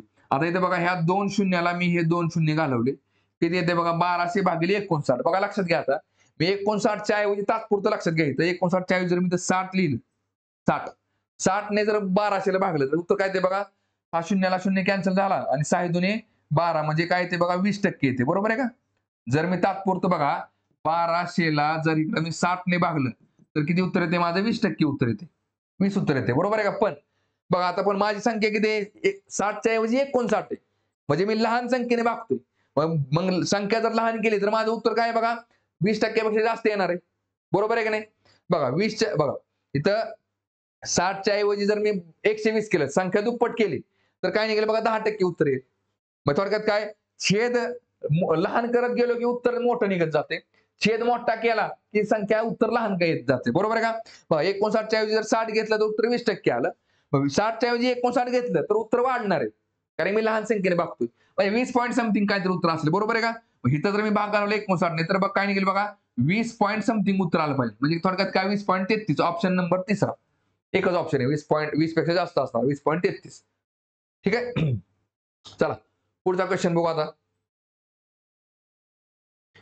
बघा काय दिले बा प्रश्नामध्ये, संजय व विवेकच्या वजनाचे गुणोत्तर 7:5 आहे, त्यांच्या वजनातील फरक 32 आहे, तर संजयचे वजन किती? बघा कसं असतं का, गुणोत्तर ज्यावेळेस दिलेलं असतं ना आपल्याला त्यावेळेस काय करायचं बघा. तर आपल्याला बघा आता ही जी संख्या आहे 32 ही काय फरक आहे दोघांच्या वजनातला, तर मग गुणोत्तरातला फरक काढायचा आधी. गुणोत्तरातला जो फरक असतो ना तो ही संख्या असते. बघा गुणोत्तर किती आहे बघा आपलं 7x आहे. बघा संजय झाला किती, संजय 7x आहे आणि विवेक झाला किती, विवेक झाला तुमचा किती 5x आहे. ठीक आहे. दोघांच्या ह्याच्यातला फरक किती आहे बघा 7x वजा 5x बरोबर झाले 2x. ठीक आहे. दोघांच्या वजनातला फरक झाला 2x. कशामध्ये? गुणोत्तरामध्ये. संख्येमध्ये किती दिलाय बघा त्यांनी 32 किलो. 2x बरोबर किती आहे बघा इकडे 32 आहे. मग x ची व्हॅल्यू काय असेल बघा, तर 32 भागिले 2 बरोबर झाले 16. मग x ची व्हॅल्यू झाली 16. विचारले काय, तर संजयचे वजन किती? संजयचे वजन किती आहे बघा, तर 7x आहे. 7x म्हणजे काय बघा 7 गुणिले 16. मग किती येते बघा 16 85 16 7 96. 96 आणि 10 किती येते, 96 10 106 106 आणि 6 112 16 7 12 दर्श, म्हणजे 112 किलो वजन येते. कोणाचं? संजयचं 112 किलो. Option number 4. आणि विवेकचं विचारलं तर 16 पंचे 80 किलो. याचं विचारलं तर किती येते बघा 16 गुणिले 5 80 किलो. आपलं उत्तर येते 112. ठीक आहे. चला पुढचा क्वेश्चन बघू. बघा आता हा प्रश्न बघा वेन डायग्राम चॅप्टरचा. ठीक आहे. बघा एका कुटुंबात 14 व्यक्ती आहेत. बघा एकूण व्यक्ती किती आहेत 14. 14 व्यक्ती देऊन टाकल्या आपल्याला. चला परत त्यापैकी 5 व्यक्ती चहा पितात. बघा आता इथं लिहा चहा आणि बाहेर लिहा चहा आणि कॉफी. ठीक आहे. बघा चला 5 व्यक्ती चहा पितात, 8 व्यक्ती चहा व कॉफी पितात. कधी पण काय करायचं सर्कल मध्ये बघा 2 व्यक्ती जे करतात ना ते आधी मांडून घ्यायचं. बघा काय लिहिले 8 व्यक्ती चहा व कॉफी पितात. इथं आपण 8 मांडलं. 8 व्यक्ती चहा व कॉफी पितात, इतर व्यक्ती फक्त कॉफी पितात. ठीक आहे. मग थोडक्यात काय, फक्त चहा पिणारे आहेत, फक्त कॉफी पिणारे आहेत आणि दोन्ही पिणारे आहेत. ठीक आहे. बघा तर कुटुंबातील कॉफी पिणाऱ्या व्यक्तींची संख्या किती? ठीक आहे. बघा आता कसं असतं, तुम्ही म्हणता काय काय ठिकाणी सर फक्त शब्द दिलेला नाही, मग फक्त काय पकडायचं. कारण कसं असतं बघा या टाईपच्या प्रश्नामध्ये आपल्याला आधी प्रश्नानुसार जावं लागतं. मग दिलेली माहिती ही फक्त या ठिकाणी टाकायची आहे का टोटलच्या ठिकाणी टाकायची ते कळतं आपल्याला. बघा लक्षात घ्या इथे काय दिले बघा त्यापैकी 5 व्यक्ती चहा पितात. ठीक आहे. मग तुम्ही काय म्हणताल सर तिथे काय फक्त शब्द वापरलेला नाही, आपण चहा पितात म्हणजे फक्त इथं मांडू आपण 5 व्यक्ती चहा पितात. पण दोन्ही पिणाऱ्यांची संख्या किती आहे बघा 8 आहे. मग ह्या चहा पिणाऱ्यांच्या पूर्ण सर्कलच्या आतमध्ये किती आले पाहिजे बघा इथं, तर बघा इथं जी संख्या आहे ना तिथे इथं आले पाहिजे. त्याची अख्खी संख्या पूर्ण सर्कलची बेरीज किती आली पाहिजे 5 आली पाहिजे. पण ऑलरेडी तुम्हाला काय दिले बघा, तर 8 व्यक्ती जे आहेत ना तर ते चहा आणि कॉफी दोन्ही पितात. याचा अर्थ काय बघा, हे 5 व्यक्ती भले त्यांनी तिथं बघा फक्त शब्द जरी वापरला नसला तरी हे 5 व्यक्ती चहा पितात ना ते कुठं मांडावं लागतील, तुम्हाला इथं मांडावं लागतील. 5 व्यक्ती चहा पितात, इथलं पुसून टाका. 5 व्यक्ती चहा पितात ना तर ते पुसला, पण 5 व्यक्ती कुठे येणार तिथे येणार. ठीक आहे. बघा आणि एकूण किती 14 जण आहेत. ठीक आहे. बघा राहिले किती बघा 5 आणि 8 13 13 आणि 1 14 इथे 1 लिहून टाका. ठीक आहे. बघा आता मग काय निघेल बघा, चहा पिणारे किती झाले 8 आणि 5 13, कॉफी पिणारे किती झाले बघा 8 आणि 1 9. ठीक आहे. आता कॉफी बघा चहाच्या ऐवजी आपण फक्त चहा करू. फक्त चहा पिणारे झाले 5, फक्त कॉफी पिणारे झाला 1. दोन्ही पिणारे झाले 8. प्रश्न कुठे विचारलाय बघा, तर कुटुंबातील कॉफी पिणाऱ्या व्यक्तींची संख्या किती? आता बघा इथं फक्त कॉफी म्हटलंय का नाही? बघा मग काय निघेल बघा, कॉफी पिणाऱ्यांची संख्या आहे 8 आणि 1 9. 9 जण आले. म्हणजेच ऑप्शन नंबर 2. ठीक आहे. चला पुढचा क्वेश्चन बघू. बघा सरळ व्याज चक्रवाढ प्रश्न काय दिले बघा. दर साल दर शेकडा काही टक्के दराने 8,000 रुपये मुद्दलाचे 5 वर्षात 2400 रुपये व्याज मिळाले तर व्याजाचा दर काय होता? तर बघा आता हा प्रश्न भले तिथं त्यांनी उल्लेख केला नाही सरळ व्याज का चक्रवाढ व्याजाचा, पण तो सरळ व्याजामध्ये पकडावा लागेल का? कारण की तुमची जी टक्केवारी आहे ती सगळी पूर्णांकात दिली तुम्हाला त्यांनी. ठीक आहे बघा, याचा अर्थ बघा, जर चक्रवाढ व्याज जर असतं ना तर तुमचं उत्तर अपूर्णांकामध्ये आलं असतं. ठीक आहे बघा, काय नाही बस सरळ व्याजाचा फॉर्म्युला असतो बघा. दर साल बघा सरळ व्याज आता मुद्दल गुणिले मुदत गुणिले दर छेद 100 बरोबर काय असते इकडे सरळ व्याज.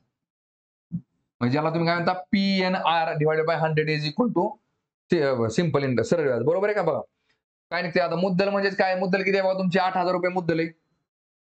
तुम्हाला मुदत किती दिली बघा, मुदत दिली तुम्हाला 5 वर्षाची आणि दर किती आहे बघा तुमचा, दर माहिती आहे, दर काढायचा आपल्याला 1/100 बरोबर सरळ व्याज किती आपलं 24. आता मला सांगायचं काय निघेल बघा, या 2 शून्याला हे 2 शून्य घालवा आणि 80 गुणिले 5 बरोबरच्या पलीकडे टाका. बरोबर आहे का? मग एक जागेला ठेवा, वरती काय 2400 आहे असं ठेवा. फक्त काय होईल बघा, 80 गुणिले 5 बरोबरच्या पलीकडे जाईल म्हणजे कुठे जाईल, छेदाला जाईल 80 गुणिले 5 आणि आता भाग घालवा. काय निघेल बघा इकडं, चला ह्या शून्याला शून्य गेला, 8 एके 8, 8 त्रिक 24 आणि हा शून्य आहे असं. ठीक आहे, परत 5 एके 5, 5 सक्क 30 म्हणजे x ची व्हॅल्यू किती निघाली बघा, तर 6%. 6% म्हणजे ऑप्शन नंबर पहिला. ठीक आहे, चला पुढचा क्वेश्चन बघू आता. बघा 0.17चा क्यूब दिलाय त्यांनी. ठीक आहे बघा, आता बघा दशांश अपूर्णांकाचा क्यूब जरी विचारला असता ना तर बघा आता इथं काय 17चा क्यूब काढत बसायची गरज नाही. त्यांनी सगळीकडे संख्या दिली आपल्याला काय 49 13 49 13 49 13 49 13 म्हणजे 17चा क्यूब हा 49 13 एवढं तर कळलं आपल्याला. ठीक आहे बघा, 49 13 हा झाला 17चा क्यूब. ठीक आहे बघा, 17चा क्यूब झाला. ठीक आहे, पण त्यांनी देताना काय दिलं आपल्याला 0.17चा क्यूब विचारलाय. बरोबर आहे का? मग कसं असतं लक्षात घ्या. आता इथं बघा 0.17 गुणिले 0.17 गुणिले 0.17 दिले थोडक्यात त्याचा अर्थ. बरोबर आहे का? मग दशांश अपूर्णांकाच्या पुढे किती घर आहेत बघा, 1 2 3 4 5 6 किंवा 3 दुने 6 करा. इथं किती घर आहेत बघा, 1 आणि 2 बेत्रिक 6 येते. बरोबर आहे का? बघा बेत्रिक 6 बरोबर आहे का? मग किती आली बघा, 6 घरं लिहायची आपल्याला कशामध्ये, 6 घरामध्ये हे मांडायचं आपल्याला 49 13. मग कसं मांडायला बघा आपण इकडं 49 13 इथं लिहिलं मी बघा, 1 2 3 4 हे 5 आणि हे 6 इथं डॉट देऊन टाका म्हणजे काय 0.0049 13 0.0049 13 म्हणजे ऑप्शन नंबर 2 येते. ठीक आहे, चला पुढचा क्वेश्चन बघू आता. बघा आता इथं परत बघा वर्गमुळामध्ये काय दिले बघा, सेम बघा काय, आता इथे तुम्हाला वर्गमूळ विचारले. बरोबर आहे का? बघा आता इथे काय निघते बघा तुमचं सेम 17च दिले. बरोबर आहे का? बघा आता 17चा वर्ग किती असतो लक्षात घ्या, 17चा वर्ग झाला बघा 289. ठीक आहे, आणि बघा दशांश अपूर्णांक बघा वर्गमुळामध्ये ह्या ज्या संख्या आहेत ना तर त्या बघा 2च्या पटीमध्ये असतात बघा, असले पाहिजे बघा 2 आणि 2 4 4 आहेत. बरोबर आहे का? वर्गमुळाच्या आतमध्ये जर 4 घरं असतील तर वर्गमुळाच्या बाहेर दशांश अपूर्णांक बघा, दशांश अपूर्णांकाच्या पुढे 4 घर आहेत वर्गमुळाच्या आतमध्ये, तर वर्गमुळाच्या बाहेर वर्गमूळ काढल्यानंतर ना तर ती किती निघतील बघा, 2 निघतील. ठीक आहे बघा, मग काय निघेल बघा इकडं 17 लिहायचं इथं आणि इथं 4 आहेत ना तर इथं 2 लिहा, 1 आणि 2 म्हणजे 0.17.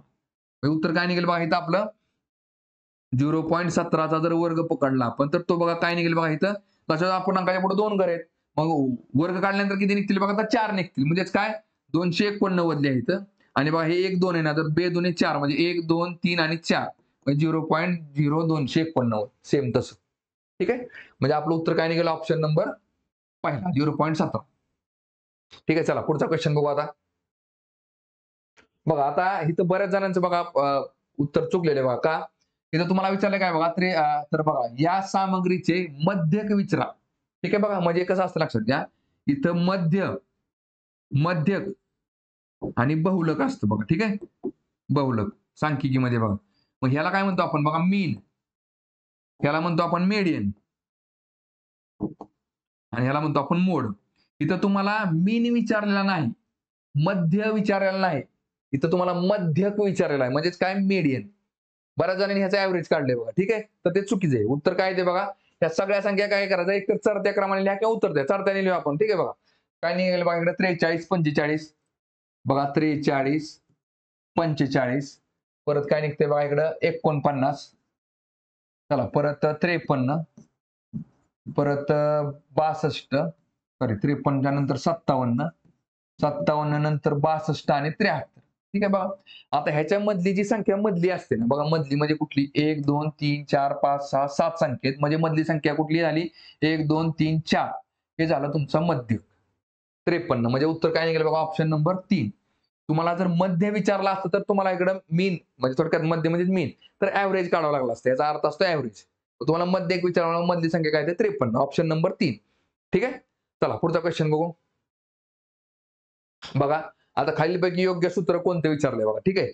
आता इथे बघा ए प्लस बी ब्रॅकेट स्क्वेअरचा फॉर्म्युला काय असतो बघा तुमच्या इकडं ए स्क्वेअर प्लस बी स्क्वेअर सॉरी ए स्क्वेअर प्लस 2ab प्लस बी स्क्वेअर. ठीक आहे बघा ह्याचं हे असतं. ह्याचं काय निघेल बघा ए मायनस बी स्क्वेअरचं बघा ए स्क्वेअर परत मायनस 2ab प्लस बी स्क्वेअर. ठीक आहे बघा हा ह्याचा आणि ह्याचा झाला आणि इथं काय निघते बघा हा ह्याचा जर बघितला आपण तर काय निघेल बघा ए प्लस बी आणि काय असतो ए मायनस बी म्हणजे ए स्क्वेअर मायनस बी स्क्वेअर म्हणजे 4 नंबरचा पर्याय हा बरोबर आहे. योग्य सूत्र कुठलं ऑप्शन नंबर 4. ठीक आहे. चला पुढचा क्वेश्चन बघू. बघा आता काय दिलंय बघा याच्यामध्ये खालील आकृतीतील एकूण रेषाखंडांची संख्या किती बघा. आता कसं असतं लक्षात घ्या एक रेष बनवण्यासाठी 2 बिंदू लागतात. ठीक आहे बघा हा एक बिंदू आणि हा एक बिंदू एक रेष तयार झाली. ठीक आहे बघा आता बिंदू किती आहेत बघा इथे एकूण 1 2 3 4 5 या 5 बिंदूंपासून आपण किती रेषा बनवू शकतो. तर बघा सेम प्रश्न कुठला आहे तुमचा कॉम्बिनेशनचा कसा बघा. आता मला सांगा इथं एक बिंदू घेतला मी इथं एक बिंदू घेतला. ठीक आहे ह्या 2 बिंदूंच्या आदला बदल केली मी इथं मांडला एक आणि इथं एक मांडला तरी तो काय सेमच रेषाखंड राहणार आहे. म्हणजे आदला बदल केली तरी फरक पडतोय का नाही याचा अर्थ हा प्रश्न कॉम्बिनेशनचा असतो. एकूण बिंदू किती आहेत बघा 1 2 3 4 5 5 बिंदू आहेत आणि ते बघा एक रेष बनवण्यासाठी 2 बिंदू लागतात म्हणजे 5C2 येणार इकडे काय निघेल बघा इकडे 5 फॅक्टोरियल डिवाइडेड बाय 2 फॅक्टोरियल आणि 3 फॅक्टोरियल. ठीक आहे बघा मग काय निघेल इकडे चला 5 गुणिले 4 गुणिले 3 फॅक्टोरियल डिवाइडेड बाय 2 गुणिले 1 गुणिले 3 फॅक्टोरियल.